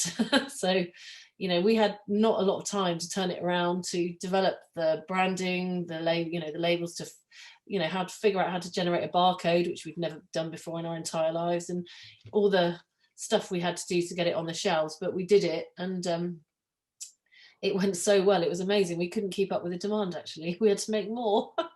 Well, there you go. It's almost that, Alistair, if you can, then you should. Yeah, that's it. And we're trying to push this syrup actually moving forward. We want to, we want it to be a seasonal thing that it's for sale via retail, and, hopefully even maybe get it into some major supermarkets. So we'll see. As for all of you, as independents, do you, it touches on the ethical point from earlier, do you sort of buy the argument that lockdown has made everything more local, we're more aware of our cities, our locales, our relationships and so on, and that actually, not right now, but midterm gives you a yet stronger platform because you have that reputation locally? Is this one of the odd byproducts of the pandemic? It will actually benefit the independents. Do you buy that? I think I can answer that if you don't. I think that remains to be seen. But obviously, there was, with everything closing down, there was obviously a limited things for people to do and to engage with. And I think very much in the first lockdown, I know that everybody was selling a lot of flour because everybody's making bread at home. And I think that's great. If anybody's cooking more food at home and becoming more aware about where food comes from and cooking local ingredients, that's absolutely fantastic, because, I am like 100% in on all of that, and what the Pony Trap was, is going to become a cookery school that's going to represent that sort of thing, really, and that's going to be one of the key things that we're going to do there, and to try and teach people how to cook, and through a complete range of disciplines and community and stuff. But would that remain? I'd love to see it remain, but I'm not convinced, and I think that things might snap back quite quickly, and I think that always happens. And when these things snap back, hopefully they don't snap back 100%. So, hopefully we're gonna achieve a little bit more of awareness of how to cook something at home, a little bit more respect for ingredients and where they come from, and to understand that environment. I mean, I know that going to the local shop and go to the supermarket was pretty much all you could do, wasn't it, at some point? So, that's why that is happening, and people are still, but now I think what we need to try and achieve is how we make that local produce and sort of available to everybody, because it's not available to everyone. So it's about how do we get that across the board. Yeah, that's one of the challenge, and there'll be others. There's one question from Neil Shorthouse, which touches on some of the backdrop to that, which is, do you see the prospect for more collaboration and support between all sectors within hospitality, restaurants, bars, cafes, hotels, cruise sectors, etc., to generate and benefit all within the sector throughout the UK? So in other words, if there is greater collaboration, perhaps particularly around independence, there's thereby a greater share of voice and thereby opportunity. Is that something you see going forwards? Yeah, I think what's happened, it's brought, especially the independents, has actually brought everyone together. So everyone has sort of like gone through the same thing. When you're in business, you're essentially in competition with each other. So if you were closed one night because of some reason, you're like, God, I'm losing trade to that business. Whereas I think because everyone was in the same boat, all closed down, then you sort of like, you actually got a chance to actually communicate with each other, and also just to highlight the strength of the independence within the city that you're living in. I think just on that, I agree, and I think by nature of this, everyone's horizons have broadened in a bit closer. We're going to benefit, I hope, greatly from that this summer as an event producer, but we definitely have our eye on the fact that next summer could be different. I mean, if I can't travel to the south of France or Spain this summer, which is looking likely, damn sure I want to go next summer. Do you know what I mean? I think we have to accept that the knock-on effect on consumer behaviours and demand will ripple on for a few years beyond this. I don't think we can predict all of those things with where we are today. I think it's quite a unique point in time we've got at the moment where all these businesses have had time on their hands, which ordinarily we're so short of. I mean, we're a 7-day-a-week business and we're open from 8 o'clock till 11 o'clock. And ordinarily you're kind of busy at the coalface. And we've all had some time sort of step back. It's forced us to look at our businesses and evolve them and change where we needed to. And we've actually also had the time. The challenge is to try and sort of, harness that perspective on your business as you get forward and you ramp up again. Because as soon as you're busy, that brings other challenges where perhaps you don't have that kind of, perspective on your business. One last question for you each before we come on to our keynote from Kate Nicholls of UK Hospitality. What single piece of advice would you give others watching this about trading prospects for the next 6 months or so? What might they be thinking of? I think that depends on your product, doesn't it, and your mix. I mean, for us, we're lucky that we're a food pub. Food is a big part of what we do, and over 50% of what we do is now has a VAT rate of 5%. So that's great. So our trading prospects are massively influenced by that. And for us, the whole kind of the catalyst for our investment that we're doing at the moment was the budget. As soon as we had certainty on the budget from the Chancellor and what the VAT rate was going to be and what the business rates was going to be, that told us what our year was likely to be. But even with that, we, as I said before, when we did our first week's forecast, they were way out. It's uncertain what it's going to be. So our trading prospects, we know they're going to be pretty good. We know the demand's going to be there. We've got the financial support by way of the VAT rate to be able to benefit from it. I think if you're a wet-led pub without garden space, it's a very different kettle of fish. So I think it's going to be on a case by case how the prospects are. Case by case, but any specific piece of advice for anyone watching this about? I would say keep adaptable and keep an open mind to everything, because if you don't have an open mind, I don't think you will be able to be adaptable to the current surroundings. I think changing to the current environment and making sure that you're not so stubborn in your view and do expect some change. I think that's one of the key things. And I would say, thrive on it. Mm-hmm. I would say that essentially, if you have survived until now, that means that you are a survivor and you are adaptable and you know what needs to be done. And now that everything's opening up, really kind of focus on getting your business model correct for this summer and plan for next summer as well, because that's going to be a completely different summer with the budget changing and the VAT rates changing and all this stuff. And, the VAT going back to 20% next year, it's going to be a massive problem, and we need to start lobbying in January to make sure that doesn't really go above 15%, because running figures, even I'll be quite frank, running figures for breaking bread, if the VAT would have gone up to 20%, it wouldn't have worked. So just right there, that would have been like profit and viability eradicated. So that might, breaking bread is here this year, will it be here next year? Maybe not. So we need to really plan for those changes and run all your figures. Josh, you've very capably set up our next segment, because the person who's had probably the greatest responsibility for lobbying government on behalf of hospitality is our keynote speaker. Prior to introducing Kate, I would just like to say thanks to each of you, to Dom, to Josh, Faye, Yvan, Joe and Greg. Thank you very much indeed, and all the very best in whichever your discipline in the coming months. Thank you. So let's come on to our second keynote, and this is Kate Nicholls of UK Hospitality. Good morning, Kate. Good morning to you. How are you? I'm very well. Sorry, we've kept a couple of ticks, but there's so much ground to cover. And for those, and I'm sure pretty much everyone here knows about UK Hospitality, but just to say, it is the authoritative trade body voice for the hospitality sector. Kate's the chief exec and has been a vigorous advocate for the sector, lobbying government, keeping a very high-profile presence on media to articulate the case for support.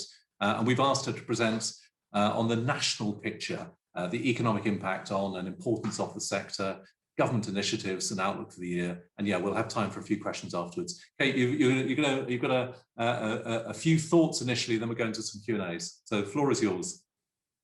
Thank you very much, and thank you for inviting me here today.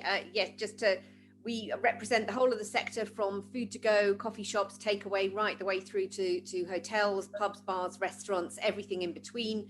and visitor attractions, as well as contract catering. So we have 700 member companies. They operate around 85,000 sites across the UK, and our job is really to promote the positive benefits of the trade, to promote the hospitality as a great place to grow, work and invest, to protect our members' interests by providing good quality insight and intelligence to help their businesses survive, adapt and thrive, and then about protecting the environment, preventing the unnecessary costs of legislation being implemented, and to help navigate and steer through as we come through regulatory change to get the best environment for our members to grow. So this year has been a really critical year for hospitality, and it has been full on in terms of campaigning to get the support we need, as you say, Greg. So we are starting at our lowest ebb, but I do want to start with the positives. I want to take you back to the end of 2019, and I'll come back to that at the end of the sort of short notes that I've got to talk through about where we are next. So at the end of 2019, as we were going into the pandemic, we were a £130 billion industry. We employed 3.2 million people and 1.5 million additional in our supply chain. And that accounts for 11% of all employment, 7% of GDP. And crucially, we were one of the few sectors of the economy that was in growth. We were going to grow 5% over the course of 2020. Now, of course, all of that has got knocked back. That £130 billion, 2/3 of that has been wiped out. We are now just a third the size we were pre-pandemic, and it'll take a long time to get back to those pre-pandemic levels of revenue. We're looking at early 2022 before that starts to happen, and certainly the end of 2022 before you're getting back towards a degree of profitability that would allow us to generate the tax take, the investment in our high streets that we were doing in 2019. And sadly, we've had a 30% drop in employment, so 660,000 fewer headcount in hospitality, and shrinking particularly both in terms of total headcount, but also in the hours that are worked by our staff as we come back out of multiple series of lockdowns and restrictions. So at the lowest ebb, and unfortunately over the course of the pandemic year, 12,000 business premises closed for good. Almost 1 in 5 restaurants closed, 10% of hotels and accommodation, and 7% of our pubs. So that's the contraction that we've seen in the total estate. And I fear that's probably just the tip of the iceberg, as we saw accelerated business failures and closures during the first quarter of this year as the reality of lockdown bit. So we went in to campaign to government, and this is an ongoing campaigning strategy, a clear 3-point plan that we are part of the way through. First of all, it's about getting reopening and about reviving hospitality, a clear staged exit strategy linked to the vaccine rollout, and a commitment from the government that we would not go back into any further lockdowns. If we were to go back into lockdowns and restrictions, we know that vast swathes of the industry just simply would not survive. Last Monday marked the start of that roadmap into recovery with the opening of outdoor hospitality. But although 40% of our businesses have outdoor space, only a quarter of premises opened. So it was a psychologically important moment, a psychological opening, but it wasn't an economic one by any stretch of the imagination. Vast swathes of the industry still closed, clinging on until we get to the 17th of May, which is the next phase when indoor hospitality is due to reopen. And for those people who were able to reopen, obviously a challenging environment with the weather, which was variable throughout the course of the week, but with only a small proportion of trading area available and significant additional costs of compliance with COVID secure protocols restricting the capacity, then clearly it's not an economic one. 20 to 25%, the best revenue levels that we were hearing over the course of the last week. That's why it's so important that we continue to press the government to pledge now to the dates in the reopening roadmap. It's not just about when we reopen, it's how we reopen. But importantly, we need to get confirmation now to allow serious business planning for the 17th of May. It's not very long off, and we don't have the details about how we will be able to reopen. But most importantly, 21st of June, that third and final date in the lockdown roadmap, which is when the government has pledged to remove all social distancing restrictions. Only at that point do our businesses start to break even and start to make money again, because before that, we have the costs of table service, the additional staffing to manage NHS test and trace, and the door supervisors, the supervision, as well as the supervision indoors of the COVID secure protocols, and the one-way systems, all the matters that we've got, but also there's a capacity constraint, 60% on average. So we know from last summer that with those restrictions, we don't break even, and the long-term health of and viability of the industry is dependent upon those being lifted. So we still need to make sure that we can press the government to continue with those roadmaps. There are several reviews that are ongoing at the moment. One is the events research program, which is critical for getting the restart of festivals, outdoor big events, mass events, particularly sporting events on which so many of our businesses depend. But also that will be feeding into the review of social distancing, which will help for the return to the office for many of those town centre businesses, and also those that rely heavily on commuter footfall traffic to be able to be viable. So we really don't start to get reopened until 21st of June. So we need the government to commit to that now. Second part of the plan, which was touched upon in the last session, it's about rebuilding. It's about rebuilding shattered balance sheets. We are going to come out of this pandemic, those who survive, heavily indebted, and we need action to tackle the level of indebtedness and give the industry the breathing space it needs to be able to survive throughout that period. Looking at it, we know that even if you survive the black swan of COVID, you have that grey rhinoceros of debt running alongside the industry for the next 18 months, which means that we're not out of the woods yet by a long stretch of the imagination. £2 billion of rent debt hanging over the head of the sector, which will become payable at the moment under the current situation from the 1st of July. 1st of July is also when we start to increase furlough payments and furlough contributions. And also you've got challenges there around the business rates holiday. Good to have that extended, but that business rates holiday for 3 months runs out again 1st of July. Businesses will need to start paying taxes and making that tax contribution. So a real crunch month around July. So we are working with the government to see if we can get a breathing space for the industry, particularly around the variability of whether that 21st of June date will be stuck to, and also the latest shadow that hangs over us in terms of vaccine passports, and whether we will be required to manage vaccine passports or lift social distancing. So for much of the sector, a big deal of uncertainty 1st of July, and we need to make sure that the support is extended. I would also tie that into the comments that were made earlier about the VAT rate. One of the reasons that we know the Treasury looked at keeping that lower rate of VAT, although it does tick up at that point in September to 12.5%, one of the reasons we know that they looked at keeping it lower was to do with jobs growth and the uncertainty around the viability of many businesses in the sector. So we do need to take that message to them over the course of the summer about how devastating it would be if we went back up to 20% while the industry is still in that recovery mode and the campaign really starts to get that VAT rate permanently kept lower for hospitality services. And then finally, it's about future recovery and making sure that we build back better and we can come out of this stronger and with a better supportive environment to come out into.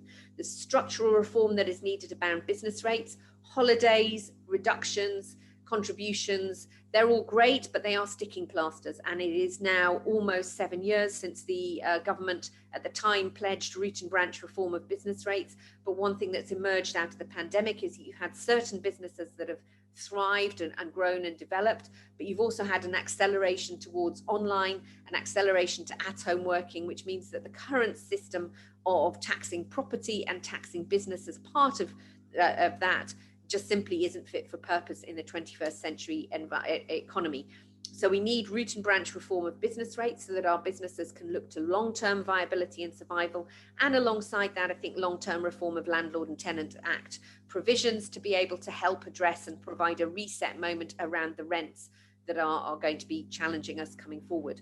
Alongside that, planning and licensing to bring it up to date, make the urban renewal and town and city centre renewal more realistic and more achievable so that we can have that vibrancy and dynamism. You can incentivize entrepreneurship and you can bring back life to our towns and city centres where experiential leisure is going to be the main driver of that.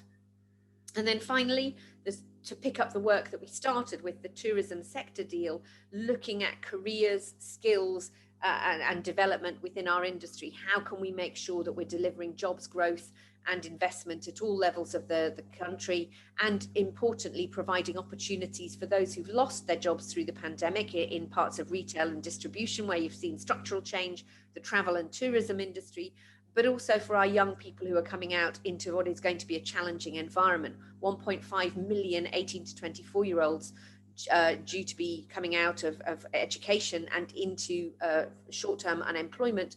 Hospitality is one of the few industries that can take those at any skill level and at any part of the country and provide them with not only meaningful careers, but also short-term support to make sure that they have transferable skills that will bode well for future development. So a big piece of work there to make sure that the T-levels, the apprenticeships, the training and skills development is fit for purpose to allow hospitality to deliver on those career aspirations and as a career for choice. And then I'm confident that if we get those measures right, if we tackle all of those issues that I've touched on over the reopening, the rebuilding, the rebalancing, the incentivization, then we can look forward to a renaissance. We can look forward to a return to those levels of growth. The quicker that the quicker we can deliver that depends on the government. The more they can do to support us through business rates, holidays, business rates reform and VAT at a lower rate, the quicker we will recover and the quicker we will start to repay that investment in hospitality. But I do believe if we get it right, then we can look at that renaissance and we have a real-time experiment to be able to demonstrate how important we are, not just socially, culturally, but economically, with the hosting of the G7 in Cornwall, the hosting of COP26 in Glasgow, and the Commonwealth Games next year. So we have an ability to be able to demonstrate our worth, our value to UK PLC, and also go back once we get the restart of international travel and tourism to being the third largest export earner. So I'm confident that with the right support in place, hospitality can once again go back to generating 1 in 6 of net new jobs, £10 billion a year investment in high streets, growth of 5% year on year, and take its place as the third largest export earner. Thank you very much, and I'm happy to take any questions. Okay, you covered an extraordinary amount of ground there. I'd just like to frame this part of the discussion this way. That is a very long batting list, and they are most of the elements are mutually dependent, and that if in aggregate each happens to a greater or lesser extent, you are, I'm paraphrasing heavily, you are broadly confident about the renaissance of the sector. Given that Chancellor Sunak has, I don't know, is it 6, is it 8 budgets or financial statements in 10 months or some such? In other words, a very pragmatic but piecemeal approach. Given that that has been the pattern of behaviour, and given your own lobbying, how confident are you that there will be new additional support for the sector from the government? Well, I don't think you can ever take anything for granted. There have actually been 14 major fiscal statements over the course of the last 14, 15 months. I think it's testament to the hard work and persistence of everybody in the industry. And I would like to thank all of the operators and all of the other trade bodies that have been involved in that, in making sure that hospitality has been front and centre. We've been at the front of each of those statements. There's been something for hospitality in each of those 14. You're lucky to get one thing in a budget to get contributions towards all 4. I can't be confident. The government is clearly winding down support and it is clearly looking at targeting measures, but they are looking at targeting and they are talking about tapering, and they have recognised throughout that hospitality has been hardest hit. So I think if there's any spare money going around, then that will be diverted towards hospitality. And it's not necessarily cash. It can be regulatory reform to allow us to recover more quickly, or it can be non-fiscal interventions if you look at something like rent and business rates. But I do think, hospitality remains on the critical list in the government's mind. If you talk to number 11, you talk to number 10, they see us as being one of the industries that would be a positive contributor. How is it not for COVID? You can't say that for every industry, but they do see us as being a positive contributor and a vital part of the economy going forward. So I'm confident that we remain front and centre of their minds and their concerns. Can't guarantee that we'll get that financial support, but the thing that we have going for us, our biggest strength, is the number of people who depend upon us for a job. Third largest employer, 3.2 million people. Who else is going to employ 1.5 million young people who are unemployed? If we aren't there doing it, there is nobody else in the economy that is going to take on that volume. And it's that high volume of employment and the opportunity for progression and skills that has kept hospitality at the front. It's almost as though there's two broad messages. For number 11, it's about the economics and the employment and the economic contribution of the sector. And for number 10, it's that, but it's also about the feel-good factor, that hospitality has a unique role in helping raise our spirits. Just this last week, I think you can just feel it. It's intangible, but you can absolutely feel it. Yeah, I think you're right. There's this sort of importance economically, but there's also the importance culturally. Global Britain, that sort of number 10 ambition post-Brexit. You know, we are the third largest export earner in terms of tourism. Foreign tourists spend more on eating and drinking out in the UK than all of our food and drink exports put together. And we are a literal shop window for all of our food and drink manufacturers. So that's important. But I think it's also the cultural and social importance that they see. You know, I was at a meeting at number 10 where they were talking about, the Prime Minister said, you know, of course, London will continue to be the number one city in the world. The city of London won't be diminished by Brexit because of our fantastic restaurants, pubs, bars, nightclubs. You know, that's their perception. The other part that sits alongside that as well is elections. I know we are a long way off a general election. We have got local elections coming up, but this government is going to want to be able to demonstrate that it's delivered jobs growth and investment at pace across all regions of the UK.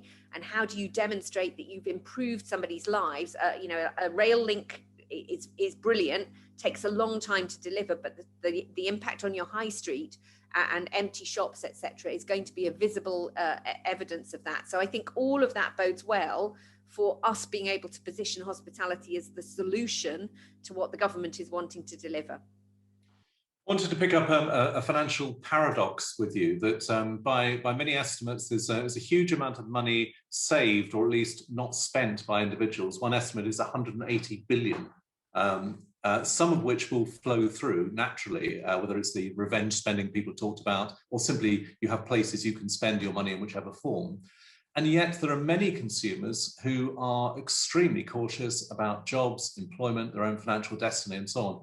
Where do you sit on that macro point about that tranche of money which is there potentially, but it may not be spent?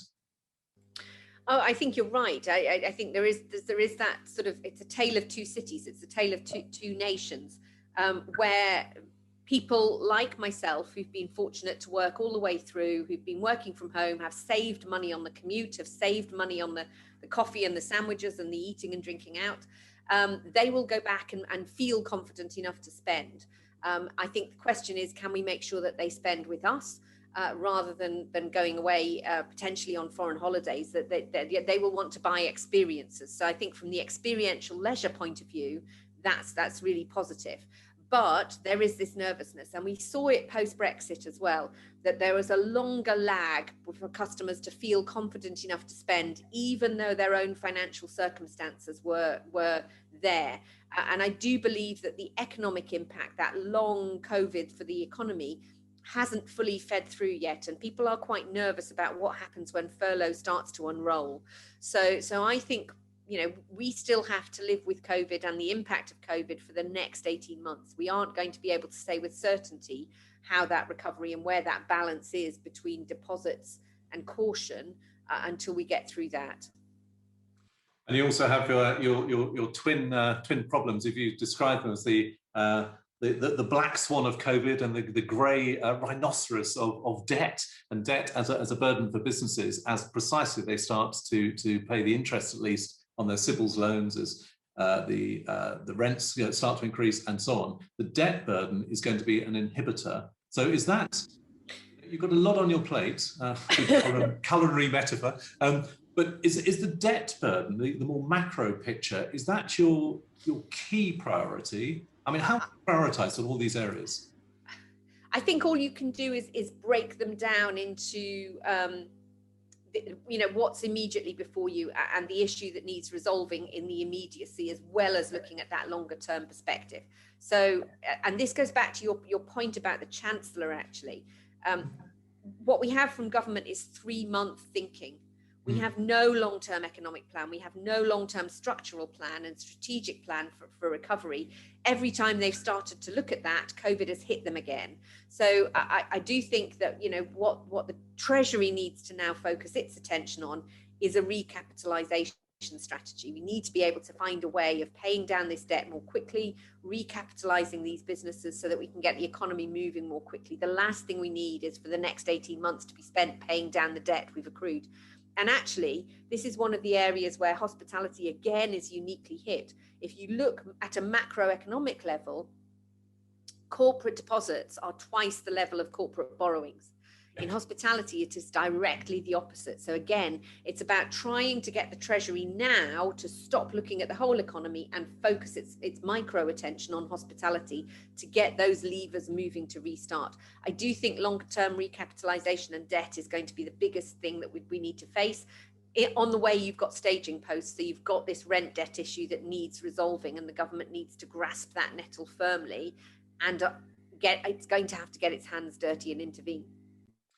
Yeah, this is of course one of the macro complexities of a government which arguably, and I'm slightly putting words in your mouth, but has been perhaps insufficiently strategic and maybe too reactive. So it's become staged reaction. And just this weekend, you were quoted in the FT about one of these points, about the too slow delivery of cash grants to the sector, that even the plans are so contingent or occasionally are so slow to be delivered. How do you attempt to free that logjam, other than, you know, fighting the good fight in the way that you have done? I just think it's like whack-a-mole. You just have to, you keep all of the sort of issues that are on the agenda and the horizon. You talk at a strategic level where you can move people strategically, but it's just then fighting each of the individual fights as you go through. And actually, we've had to adapt it. You know, I think.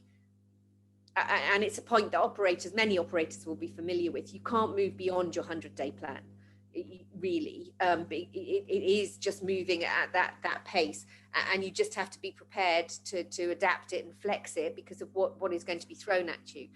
All I can do is to just take on a daily basis the key issues that are coming up and that are being fed up by operators and push them out to the ministers that can deal with it. Fortunately, it's not all one minister. So there's about 6 or 7 ministers who are dealing with us on a daily basis on the issues across the piece. Now, they do all feed up. I mean, part of the challenge and part of the slowness is that this is a crisis government. It's a crisis management government. There are 4 people in charge of the big decisions, and it has to go through that quad before it then flows back out. That does slow things down, but at least you've got 7 to 10 pressure points feeding up to the Chancellor, telling him the issues. Where are you, or rather your body, where is UK hospitality on vaccine passports? On the one hand, the inevitability or otherwise of it, but 2, the operational impact and whether or not you inherently support it. Well, I think that this, there's a big philosophical, ethical, moral, legal debate that the government needs to resolve itself. I can understand and see how they can be used in terms of restarting international travel and tourism, particularly. They may also have a role in deciding how you get Wembley from 10,000 to 70,000, which is one of the areas that's been looked at by the Events Research Programme, or how do you restart concerts at the O2 or Wembley. It just doesn't have a place for me in high street hospitality where you are having spontaneous activity, where you're popping in for a short period of time, and it makes less and less sense in those environments the more people we've got vaccinated. So what we've tried to do with the government is to decouple the discussion around vaccination passports and COVID status certification from the social distancing debate, because that's where it had got joined up, and that's where it's particularly unhelpful. So if you make it conditional that you can only lift social distancing restrictions if you adopt COVID status certification, that might be an option for the National Gallery or the Royal Albert Hall, or, as I say, Wembley. It isn't an option for a local pub, bar or restaurant where you're asking them how they want to lose money. And so we've presented that carefully to the government, explained how much it costs operationally, how challenging it is to deliver that. But fundamentally, it doesn't seem to be necessary, appropriate or proportionate. Well, I think that's quite clear. Everyone listening to that, and I can only imagine what it's like being on the other side of the table from you when you're making your case about whichever element. I wondered if in closing you could, and this is slightly personal, but it doesn't have to be. If you could talk about the highlights and the lowlights for you of this process, where there were times when, I don't know, you were pushing on and just failing to cut through, and then suddenly there was a connection point and some government minister got the piece. Talk about that. Well, I mean, it has been a marathon interspersed with sprints. So the first meeting I had on COVID was the 28th of January last year. So and that was where we realised that we really had to work flat out to get the government to work with us to make sure hospitality was supported, and those hard yards paid off. I think there's been tremendous lows and tremendous highs. It's really been exhilarating to work through. You seldom have the opportunity to have access at senior government levels for this length of time, for this length of detail. And as I say, quite often it's rare to put in place lobbying campaigns that deliver results. My low would have been the 16th of March, when the Prime Minister stood up and said, don't go to pubs and restaurants, and we didn't have the support systems in place. The high came a week later when we managed to secure furlough and we got the grants and issues that were in place to support the businesses through that. What's kept me going is all of the operators who have been so innovative, dynamic, inspirational in their leadership, who've gone over and above in terms of contributing back to their local economies. And also, what's also kept me going is, I've worked in the industry for over 30 years. These are my friends. These are 3.2 million people who work in the industry who are depending upon me and my team to get some results for them. So that weight of responsibility hasn't been a burden, it's been a privilege. And to be able to get something that helps to keep as many jobs going as possible has been what's kept me going. And sheer bloody-minded determination that I am going to keep knocking on the door until we get what we need. I think we've all felt that from you in the last 12 months, and maybe particularly in the last half an hour, about the sheer bloody-mindedness and determination. You mentioned inspiration. I hope you'll be able to stay for the next section. It's about 10 minutes. It's a piece on the good that people do in Exeter, Cardiff, Bristol and Bath. But for now, Kate, thank you very much for your time and insights today. I also know that many in the sector, and maybe people don't say this to you, but they really appreciate your vigour and effectiveness in fighting the good fight on behalf of hospitality. Kate Nicholls, UK Hospitality, thank you very much. Thank you. Thank you. Right, let's come on to this, our second course, if that's another culinary metaphor of the good that people do, as chosen by the editors of Bath Life, Bristol Life, Cardiff Life, and Exeter Living. This school feature, as you can see, Winslade Manor in Exeter, Good Day Cafe in Bath, Boxy, Bristol, and starting with Waterloo Tea in Cardiff. Here's Lisa Evans, and the editor of Cardiff Life. Waterloo Tea spearheaded the Feed the Heath initiative, a fundraiser which offered free food and drink to NHS staff at the University Hospital of Wales. They not only provided free food across the hospital, but they got Michelin-starred chefs, specialty cafes, quality-focused catering firms and hotels involved, making sure the hospital staff had the best and most nutritious meals to fuel their long shifts. The Cardiff and Vale Health Charity then distributed the food directly to the wards, essential as many of the staff were unable to leave the wards once they started their shifts. Over £75,000 was raised during the initiative, meaning it expanded to serve other hospitals in the health board. Feed the Heath was, a real joy to be part of. It was emotional and intense, and I haven't really spoken so much about it after it finished. It was a really easy project in terms of giving your all towards, because these were our local hospitals where our friends and relatives and neighbours work and also receive treatment. So it was a real no-brainer in terms of, can we commit to helping them? Obviously there were difficult decisions that had to be made, conversations with family and parents to really explain to them and to receive their consent for going along with this project, because they were kind of scary times. I haven't spoken about it so much since because, often the person who has the idea gets all the plaudits, and I've always felt really comfortable with that.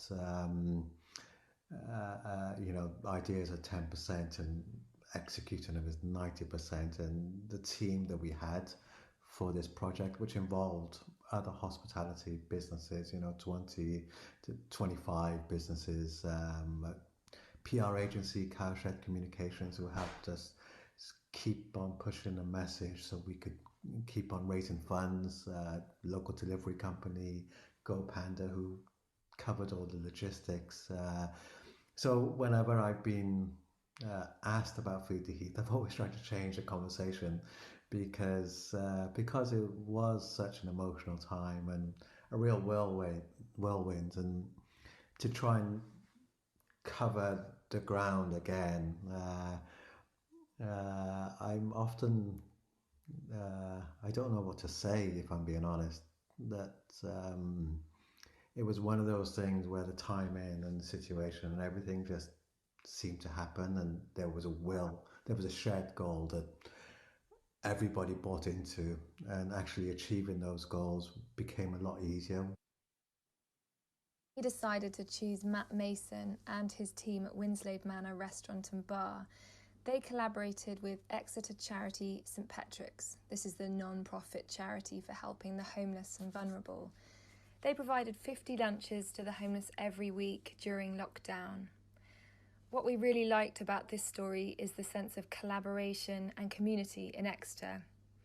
When we chatted to Matt, he said, even in tough times, people can be so generous. Hi guys, it's Matt from Winslade Manor.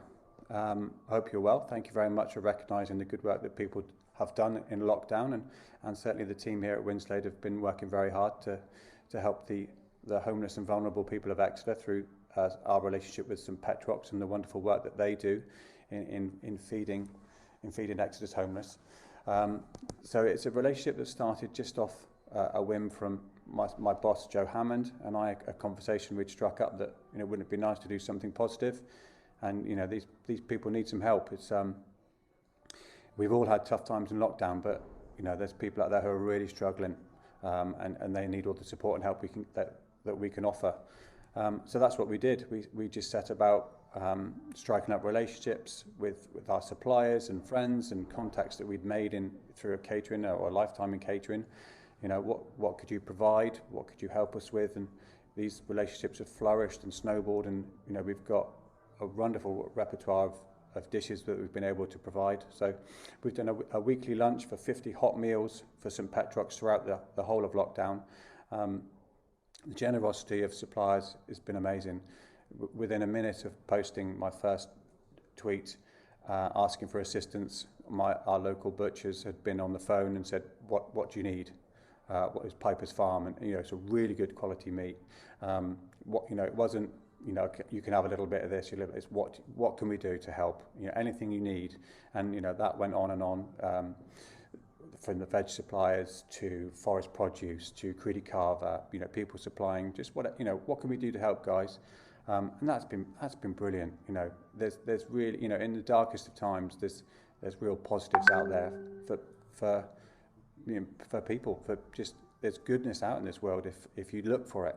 And that's what I've taken from this process is just something so awful's been happening around us, and we'll as a chef we want to please people with our food, and from turning up on a Monday morning with our hot meals to seeing 2 or 3 people outside St Petrox. Do we rock up now and there's 50 people queued around the corner? How about that? That says something on itself, doesn't it?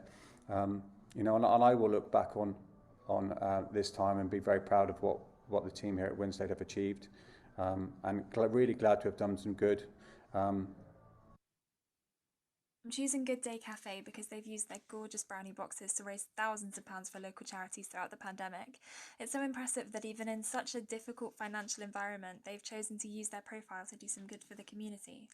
And, make us feel really good about buying brownies because we're doing something for charity. So we decided to step up in this way because we just kind of thought at the beginning of lockdown 1, what is something I can do?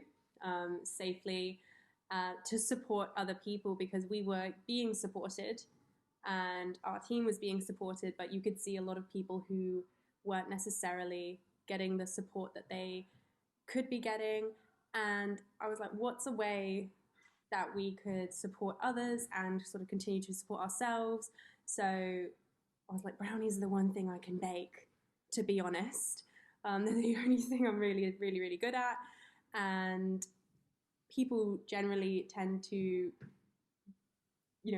raise more for money if they're getting something that they want anyway. So we had people who were getting a really nice product, and by doing so, they were supporting us by purchasing from us and getting me back in the workplace. And they were also supporting charities, because 25% of every brownie sale through our website in lockdown has gone to our charity of the month. And we supported quite a few people, but obviously in a big way during lockdown one, we supported the RUH. I think so many companies have stepped up and contributed, just like I said before, because we have received government support. We have been looked after in a way. Perhaps like some people think it's not enough, and there's always people that fall through the net, but you do see like a lot of people that aren't to do with your business that have fallen through the net and are having like a far worse time because of COVID. And you've got a platform that you can use, and a method of making money that you can donate to charity or raise for charity. So you want to do something, to be honest. The second person I'm nominating is Tess Lidstone of Box E. I know Tess doesn't like being called a lockdown hero, but she's been putting together around 100 food boxes a week for young care leavers, along with weekly recipes and videos. And although everyone in hospitality is mad keen to get customers back into their restaurants now, Tess and Elliot have decided to stay closed every Tuesday to allow Tess to continue with the scheme. Both Josh and Tess would be the first to point out that many other people have done great stuff too. I think Bristol should be generally really proud of how the food sector came together right at the beginning of the crisis and achieved so much. Lockdown was hard enough for those of us who weren't on our own and who do have family. So when the opportunity arose to work with young, vulnerable care leavers across Bristol, I knew that it was the project for me. It initially started as a 2-week project to provide emergency food for young people, but I thought of ways to make the young people feel a bit more included in society. So I did cook-along videos for them every week with a simple recipe that they could follow. The nice thing about the project is that despite the lockdown ending, and obviously starting again, but at the time we didn't know that, the project has continued, and we've now got out 2,700-ish boxes to young people, and have established a really strong relationship with the council, and one that will continue for many years to come. I think that so many hospitality businesses contributed because it's what we do. We are people persons, and we cook for people, we welcome people, and if you take that away from us, then we're not complete. If you don't know about Square Food Foundation in Norwest, then I'd definitely urge you to check them out. They have supported so many people in the South Bristol community, cooking hot meals during the pandemic for those in need, but they also provide cooking classes to people who wouldn't normally have access to cooking classes. So young people who have been permanently excluded from school, or people with learning difficulties. It's a fantastic way into the industry for people who might otherwise struggle.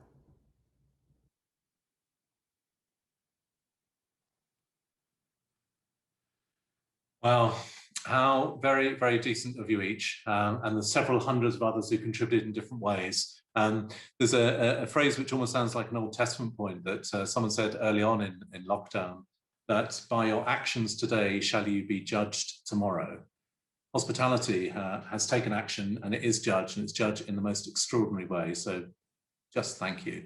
You can hold your head high, you played your part to the full, and in the worst of times, Some people show their best, and you absolutely did.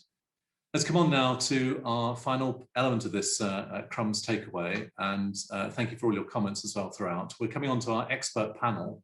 I'll ask a few questions, but please do use that Q&A function rather than the chat function, if that's okay, for each of our panelists. I'll just briefly introduce them. So Alistair Darby of Brains in Cardiff, 130 years old, not you, sir, but the business. More than 20 million pints a year. I don't know if that's in sort of normal times, but that's the sort of capacity. 150 pubs now leased to Marston's. Alistair was until very recently the chief exec, until that deal went through in Feb this year, is now a non-exec. Ben Danielsen, a GM of the utterly iconic Royal Crescent Hotel and Spa in Bath, an exemplar for top-end hospitality and something of a bellwether for the region, given its national and international reach.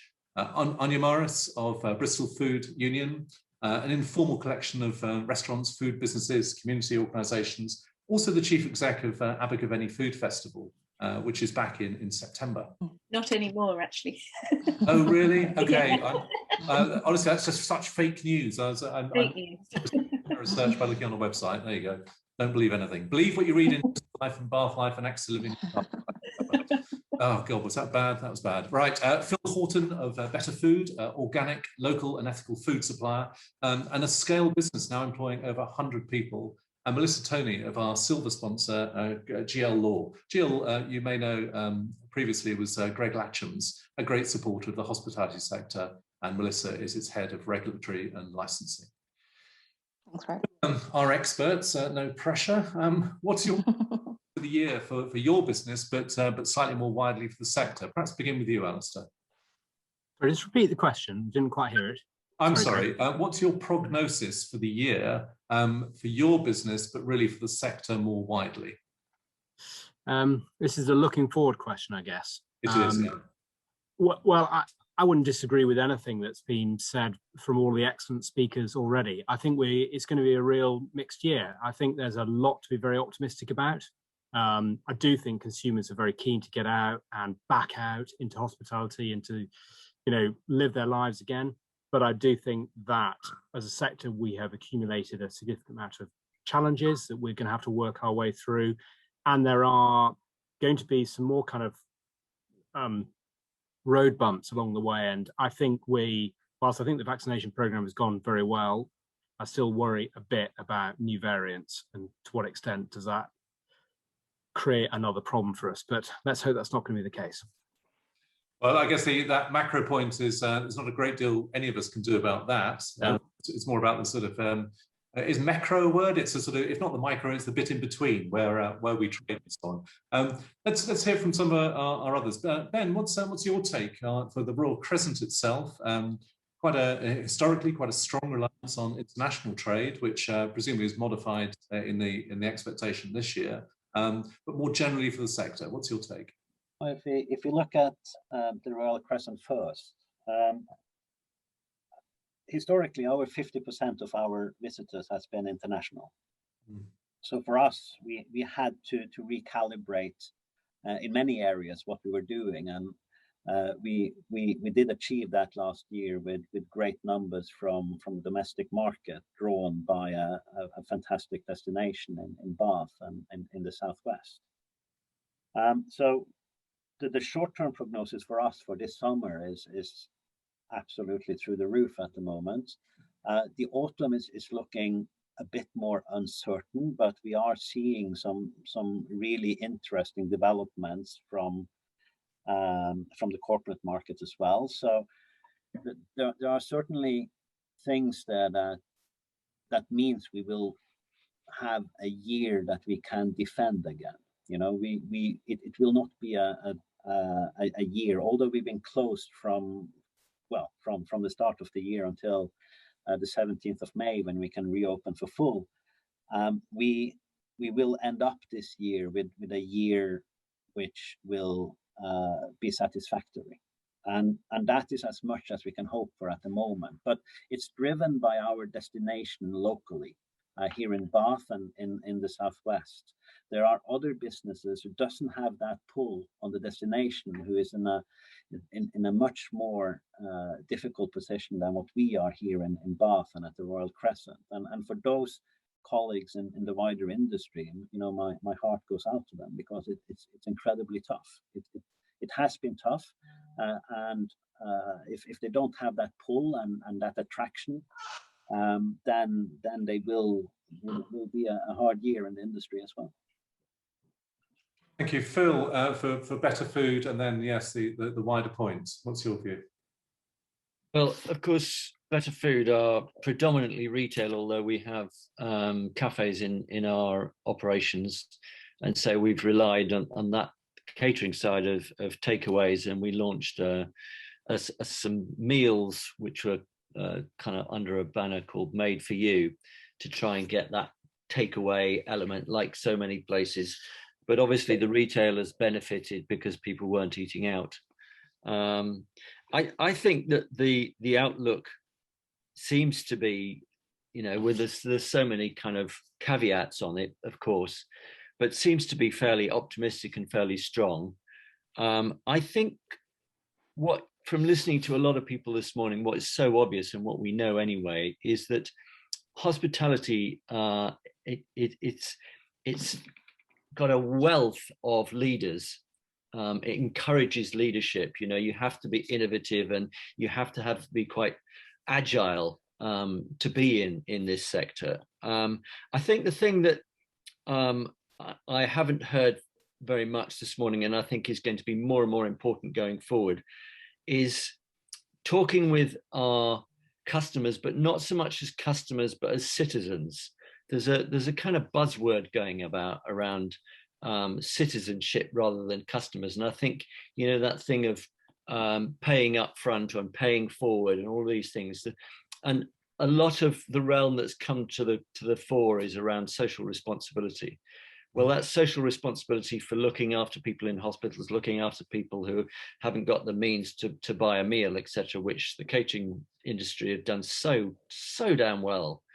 And I think that when we come back to more normal times, if you like, we could really do with maintaining that front-looking thing of we still have a social responsibility.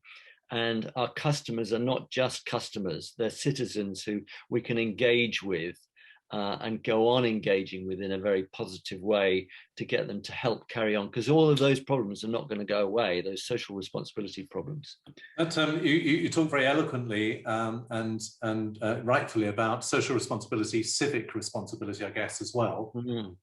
To boomerang it back to you, you say it's important we continue doing this, the sector continues doing this. How? What can the sector do? You mentioned leadership. Well, in some of the same. Go on. I think, yeah, I mean, I think developing leadership is increasingly important, and not just, I mean, if you look at what nature is having to deal with, if we look at nature as a teacher, if you like, it constantly is being put under more and more stress in these times, environmentally and in terms of biodiversity and climate change, etc. And nature's ability to adapt and respond can teach us an awful lot about how we need to lead going forward. And there's this term bio-leadership, and there's a great chap called Andres Roberts who runs courses in bio-leadership, and I think that we're certainly using this guy to help us as a business make sure that we're agile and really able to respond to the world's needs, not just the business. Sort of really constantly broadening one's horizons and looking at a very holistic approach to business and our crisis, the climate crisis as well as the COVID. Phil, could I pause you at that point? Separate to this, if you were able, if you have a contact, I would absolutely love to speak further about bio-leadership. We could run, excuse me, a broadly similar session to this, which is trying to, capture that sense of leadership as well as uniting with your other point about social responsibility and civic awareness. So I'd love to pick that up with you subsequent to this. Absolutely. Extremely capably. Thank you. Melissa, if I could just bring you in about, from GL Law's point of view, in terms of some of your clients, what are you hearing? We've had comments earlier about the rising debt burden that there is. Alternatively, companies are saying this, as Mitch Tonks was right at the beginning, about opportunity for businesses that pivot. Perhaps give some indicators of what some clients are saying. No, of course.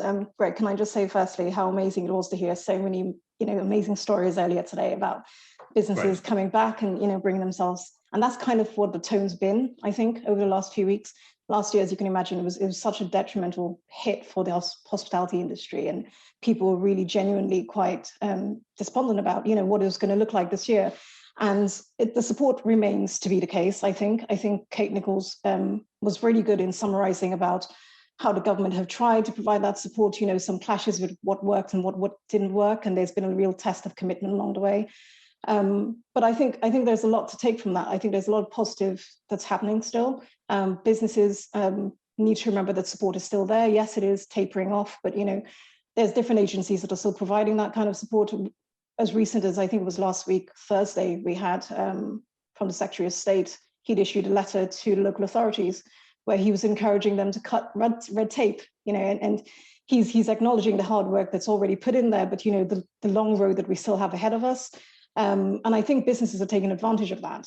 I've had so many like chain hotels, for example, who are trying to change their models and be more adaptable. The idea of regeneration is really important, I think. I think Phil just hit it right on the nose. It's about taking your business apart and kind of restructuring that. And we'd heard about that earlier today already. And some businesses are doing it so well. But I think it's really about being really cautious in bringing that experience full circle. It's got a lot to do with, the physical aspect of that, the regulatory aspect of it, customer preferences, community engagement, and of course, just communication. We've heard that echoed so much already this morning, but it really is. I've had so many clients who've been in contact, asking questions to take to the local authorities about what can and what can't be done. It's really an understanding of what the limitations are and how adaptable we can be, within the kind of phased relaxation of the period of time. And that very last point, clearly some local authorities are more pragmatic and helpful than others, and I'm not naming anyone at all. Absolutely, I agree. It is challenging. Yeah. Anya, tell me from your point of view, what's your prognosis for the sector? And you mentioned, corrected me quite rightly, on the Abergavenny Food Festival. So talk about the sector and also some of those larger scale events which may or may not be happening. Sure. So from a sector specific point of view, I mean, I can only really speak in consideration of what went on in Bristol and how businesses in Bristol are now looking forwards. I think there is a big focus at the moment to sort of get back to business as usual, or to get back to trading, which is very, very understandable. And I know, I think a lot of us are feeling this sense of sort of relief and motivation that things feel like it's opening up again and the weather is better, and we can go and enjoy particularly hospitality and dining experiences again. I have echoes of caution just because I recall this feeling from summertime last year when we all thought that everything was reopening and we were going to be fine. And then obviously we had second wave, and particularly in Bristol, we had a move to tier 2 that the government said we could reopen over Christmas, essentially. We saw an awful lot of restaurants spend money stocking up on food and alcohol for New Year's Eve in particular, only to have that tier 2 pulled, and all of that money was for waste, was for nothing. So I think we have to be ever so slightly tentative and cautious about the kind of optimistic roadmaps. I really hope that the vaccination programme means that we're not going to be faced with a similar situation again. But if we don't control international travel and we have risk in regards to new variants, there is a consideration that we may be back in a similar situation as we head into autumn and winter next year. So I think from a business perspective, I'd really encourage people to retain those systems and those structures that allowed people to flex and adapt as a result of the pandemic. It is possible in the future that we would have to go back to home deliveries. It is possible in the future that we need to have a business model that stacks up even if we physically are unable to have people in our venues.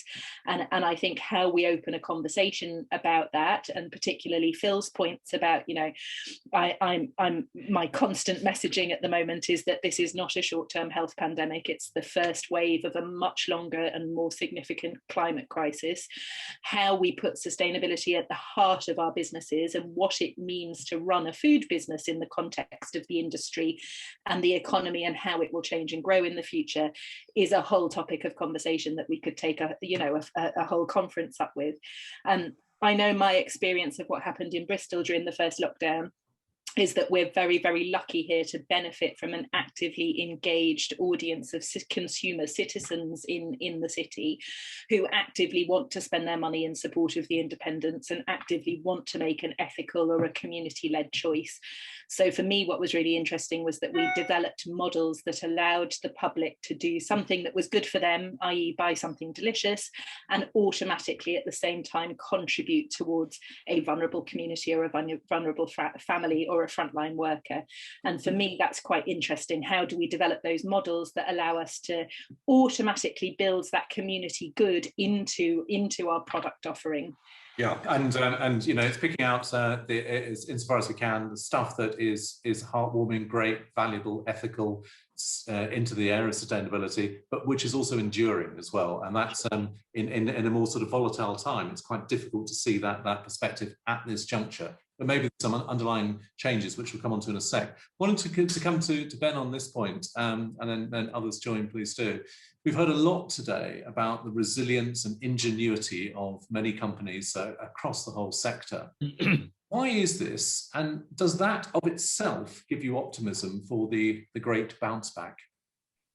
You know, the industry over many years have had to be resilient with all the challenges put in front of us, and with the change in how people travel and where we found our resources with regards to employment, etc., etc. So we've always had to think out of the box, to try to be ahead. You know, the moment you stand still in many industries is the moment you start falling behind. So you always have to develop and change and embrace that change. So that's really what is the strength of this industry, is that we've done this over many years, and COVID has shown so many amazing stories from the industry on how people have adapted and how people have supported each other and in the local communities, in small cities and in small villages and in big cities all through the country. It's been heartwarming to see.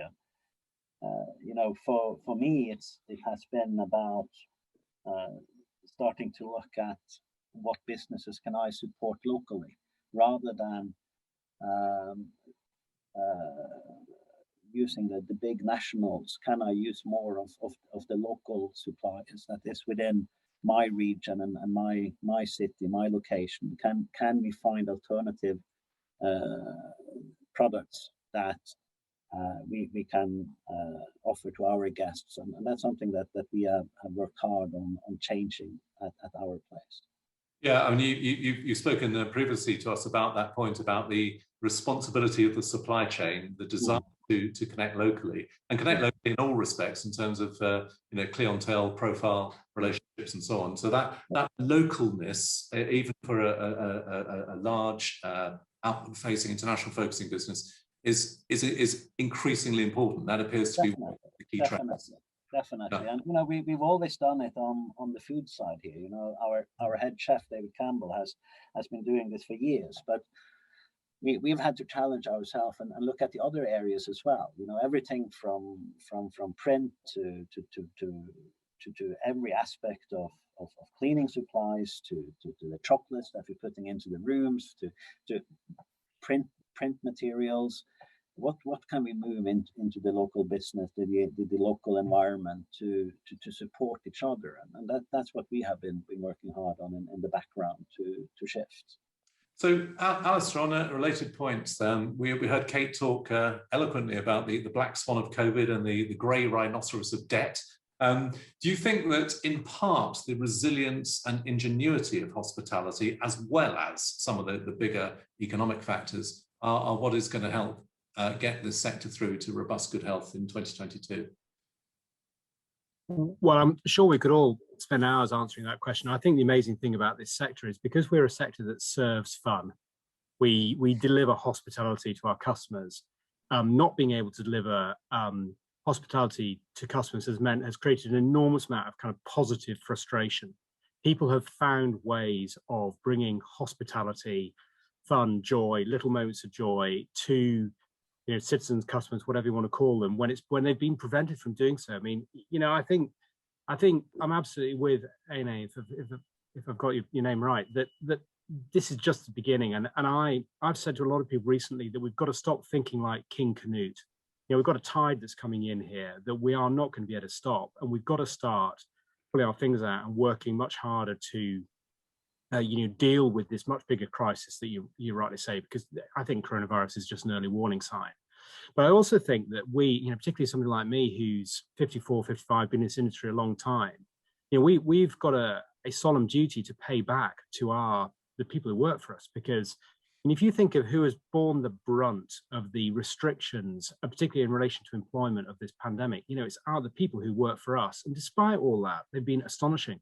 They've been supportive. They've pulled their weight whenever they can to help. They have sat on their hands waiting to be told that we can reopen. And then when we reopen, they've come back and they've done their very best they can. I mean, I only cried last summer when you saw 20-year-olds standing at the sentry post at the entrance to our pubs, making sure that the pubs were being run safely. And these were pubs were being demonized as places of cross-infection. I mean, absolutely shocking. Young people doing an amazing job of protecting their colleagues and protecting the customers who came in. And, as somebody who's got 3 children who are now, in their early 20s, I think we've got a very solemn duty now, politically and as business leaders, to pay back, because we've created vast amounts of debt for generations to come. We've affected people's careers, their university careers and whatever, in order to protect, quite rightly, older people. But how are we going to pay back? Because they've done their bit, they've waited and they've played their part. And I think that's why I think when you talk about citizens, this whole societal mood, I'm absolutely with you. I think this is going to make a huge difference it has to make a huge difference to the way we work and the society we live in. Can I add a couple of things, Greg? Yeah, do, please. Sorry, just to hop in. I think just 2 things to say, just to on a real note of kind of possibility and optimism.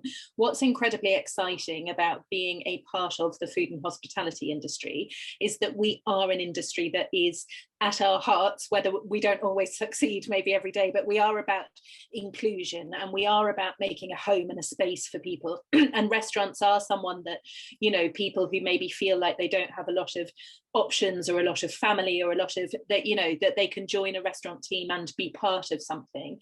And our adaptability and our resilience and our determination to keep going, just harking back to the beginning of the crisis, again, it became incredibly clear that there were chefs in the city with restaurants who, irregardless of what was happening, were not going to stop cooking for people at a time when people were going to need feeding. It wasn't about the business, it was about their commitment to making sure citizens are well fed. So I think we just have a real opportunity now to have a look at how we do create job opportunities for young people and mentorship programs and access programs, because as an industry, I think we are one of the most able to adapt and accommodate the change that is coming. The other point I just wanted to make briefly was one of the things that was a bit of a shock to me at the beginning was how quickly the hospitality supply chain was in trouble. And it became very clear to me that some of our best ethical, sustainable craft artisan food producers in this country are entirely tied up with the hospitality supply chain. If they're retailing 80% into hospitality and they do some farmers markets and some food festivals, well, actually their entire income collapsed overnight. And that's a real risk to the future of our food security. So we have to move away from a global industrial on-demand supply chain over here where most people shop Monday to Friday, and a crafts, ethical, sustainable foodie experience over here, where it turns out that the public are actually only trying some of our best products if they're being served them by chefs. Well, that puts chefs in the position of being the kind of cultural protectors and holders of some of our most important food heritage. And we really need to think about that. There's some very deep points here. I'd just like to pick up on strand, which combined what Alistair said in the beginning of yours on that point, was that the young workers, and I'm sure Kate Nicholls will have all the stats on this, there must be a disproportionate number of 18 to 24-year-olds who are working hospitality, whether it's part-time or full-time. And it's exactly that sense of responsibility to that cadre, specifically also because of what they did, your point about being very moved, Alistair, during the summer is exactly that, the responsibility that young people took. But also, if I say as a business sort of inside but outside the hospitality sector, it's quite clear those who have had experience in hospitality, whatever their actual skill may be subsequently, it trains sociability, trains teamwork.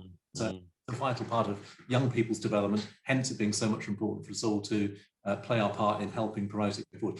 I'm rambling a bit now. We're coming to the end of this. I've got a couple of questions for you to end on. The first one is this. This great pause has also been the great accelerator, pre-existing trends amplified. Which trends are you expecting to be further accelerated? Perhaps vegetarianism, maybe the hollowing out of the middle market chain offerings, growth in ethical and sustainable food more generally? Which trends do you think have been accelerated during this time? I think the let's take Alistair. Yeah. I was only going to say, I really hope that pre-pandemic, this was a sector that was criticised for being low pay, low skill, low aspiration. I think what's going to happen is we're going to come out of this, and because digital has smoothed out the customer journey of so many people, when people do come into the mix, serving drinks, cooking food, they're going to be absolutely critical. And, you know, I can see a situation where we get to pay people better, we skill them up better, they have a greater opportunity in the sector, and that this becomes not the kind of bad PR sector that it doesn't deserve to get, and it becomes a sector of amazingness, which is all the things you've just been saying. I think this. Oh, sorry. Will you go first then, Melissa?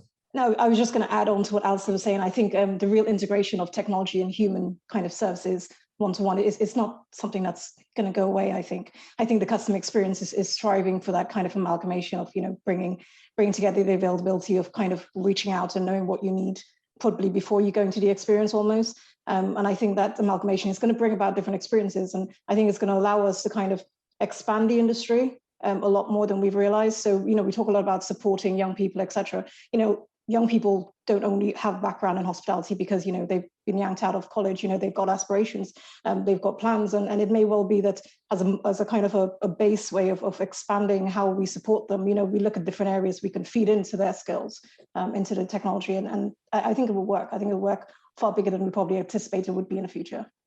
Oh, thank you. Phil? I think it comes back to that thing about engaging and, you know, particularly with one's community, and the employment of these young people, which is so critical, engaging with them to help design the future. They are the future, and we really need them to be at the forefront. So the people like us, many of us have been around for a long time doing stuff. We now need to really draw on all of that to take us forward, because they know we've got wrong, if you like, our generation and our previous generations have got wrong, and they need to be pulled forward and given leadership skills to really and they've also what comes with youth is courage often, and they can really challenge us to be more courageous, because I think hospitality has got such a huge part to play in the change we're all going to need, and I think they need to be right at the center of it. One other change, directional change, perhaps, Ben, really is that growth in experientialism, which in any form, whether it's festivals or whether in your case it's that sense of occasion, and that people valuing the bespoke, discreet, high quality occasion. Do you think that actually, paradoxically, this time will actually benefit your own business as a result of that?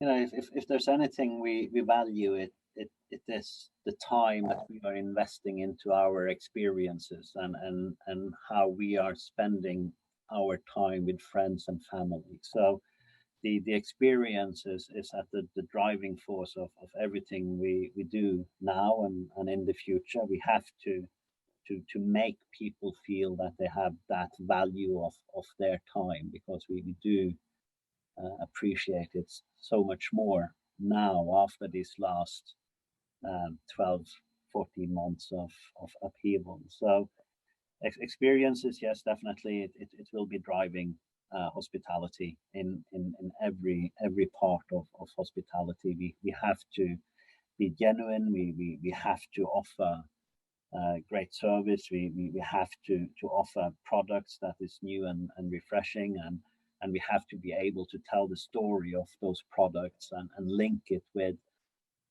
things that mean something to people about our community, about the region we live in, and what's interesting for them. Thank you. One last point for you each. I hope you've got some interesting thoughts on this one. There's been two lessons, there've been many, but two lessons I'd like to highlight of the pandemic. Firstly, the good that people do, how hospitality has responded, as we've been seeking to highlight today. And secondly, the sheer exuberant warmth people have for bars and pubs and cafes and restaurants and so on. What have been your own highlights of either this time? I'm really happy to start. I mean, sorry, I'm one of the only retailers, and so we have been incredibly fortunate to be open and highly successful in this time. Highlights for me was just the way that they have, helped out food banks and put extra money in the tills, etc., has been such a delight to see. That's it, really. People have really said that. Melissa, some thoughts in this area? Yeah, I think from kind of a legal and commercial point of view, it's really the coherence. I think really seeing businesses kind of be visible in their communication, in their premises, and obvious, that they take into account of what customers' views are. I think it really makes businesses stand out. I think that's the kind of thing that will, show resilience and strive sustainability. And I think it's really been evident over the last year just how much people are willing to do that more than they have done in the past. I think it's something that's going to definitely probably bring about the change what the businesses need to kind of in the recovery period. If we all keep highlighting it, we all keep talking it up, you never know, it may help it continue in some way. Absolutely. Thank you. Anya. I think it's the kind of entrepreneurial spirit and the diversity. Like, in order to survive, so many people had to think about their business models differently and move away from a model that was just sort of a brick and mortar building. I think we'll see a lot more direct sales, both from restaurants buying directly from producers, but customers buying directly from producers as well. I think in the long term, that's a really good thing. It's going to build relationships between our food producers and our communities. And I think I really hope that as we now go forward, some of that diversity and a business model that tries various different things and also delivers some social good and engages with the community and creates opportunities for education and employment, those are the sort of characteristics that are going to lead to us having a resilient and sustainable industry in the future. Great stuff. Ben, how about for you, the sheer exuberant warmth people have for the sector, but specifically for the Royal Crescent? You must have had some very happy people booking stays and visits later in the year. The delight in the voice of people when they're able to book in with us again is really heartwarming. But the definite highlight for me is when I get the staff back into the building. Last week was just pure joy to get them back into the building and be able to talk to them and ask them, how has it been? Are you ready for this? What can we do to help you to get ready for next week when we open up? It's all about the people, this industry. It's all about the people. It's also all about the emotions. This has been and continues to be a very emotional time for many. Alistair, your closing thoughts here. I'm absolutely with Ben. I mean, I think when the first lockdown, one of the unintentional and sad consequences was that hospitality got ranked behind non-essential retail. I don't think anybody wanted to purposefully sort of demonize the industry, but in a way it did. It made kind of pubs and hospitality feel really unimportant. And for people working in it, I think that was a really awful morale blow. But I think the thing that made me unbelievably proud was, despite all of that and pubs being sort of talked about as places of hideous cross-infection and all the rest, we opened last summer with, a whole group of young people largely running our pubs, served 800,000 customers with virtually, before the next lockdown, without any infection whatsoever. And I look at those people and I'm incredibly proud of how a group of people who could have just said, oh, stuff you, if that's what government thinks of us. And they didn't do that. They came out, they played their part. And then when we reopened, they did an astonishing job, even though there was quite a climate of fear and are we going to have awful kind of cross-infection in pubs? We had nothing. We know that we served 800,000 guests without any issues whatsoever, thanks to an amazing effort by those people. And I'm with Ben. I think the people who work in our sector have been astonishing and have got up time after time after time, despite the fact they've been described as less important than non-essential retail. I mean, it's a shocking kind of use of language if you think about it. But anyway, I think they've been incredible and I'm really proud of them. It's perhaps a shocking use of language, but it's been absolutely remarkable how so many throughout the whole of the hospitality sector, from the youngest, the most junior, to the leaders, as you today and our others earlier have demonstrated so vividly. We are going to close now. This clearly could run for a long time yet, but we are going to close. I would like to thank on your behalf Alistair, Ben, Anya, Melissa, and also Ben. And Phil. Sorry, not Ben. Our expert panel for coping with these odd questions and trying to interpret what on earth is going to be happening. One way or another, better times are ahead. It may not be linear bottom left to top right, but better times are absolutely ahead for the whole sector. Thank you also to our keynotes earlier from Mitch Tonks, Kate Nicholls, for those who contributed to the good that people do: Josh Eggleton, Rahman, Lauren Saunders, Summer Varley, Matt Mason, Steph Wilder, Tessa Lidstone, and Kasim Ali. The This Works For Me section: Don Borel, Josh Eggleton again, Faye and Yvan Williams, Greg Wells and Joe Cussens. Our expert panel, give you a shout again. It's Alistair Darby, Ben Danielsen, Anya Morris, Phil Haughton, and Melissa Toney. Also, I'd like to say thanks to our magazine and awards teams for Bath Life, Bristol Life, Cardiff Life, and Exeter Living, and of course for all of you for watching. Please do consider, using our titles as part of your repertoire and our awards and our social media to promote your activities as you re-emerge to robust trading. All the very best of luck to you in the coming months, and as said earlier, we will absolutely be roaring you on. This has been a Media Clash production, and in conjunction with Bath Life, Bristol Life, Cardiff Life and Exeter Living, this has been the very first Crumbs Takeaway. Be seeing you. Thank you.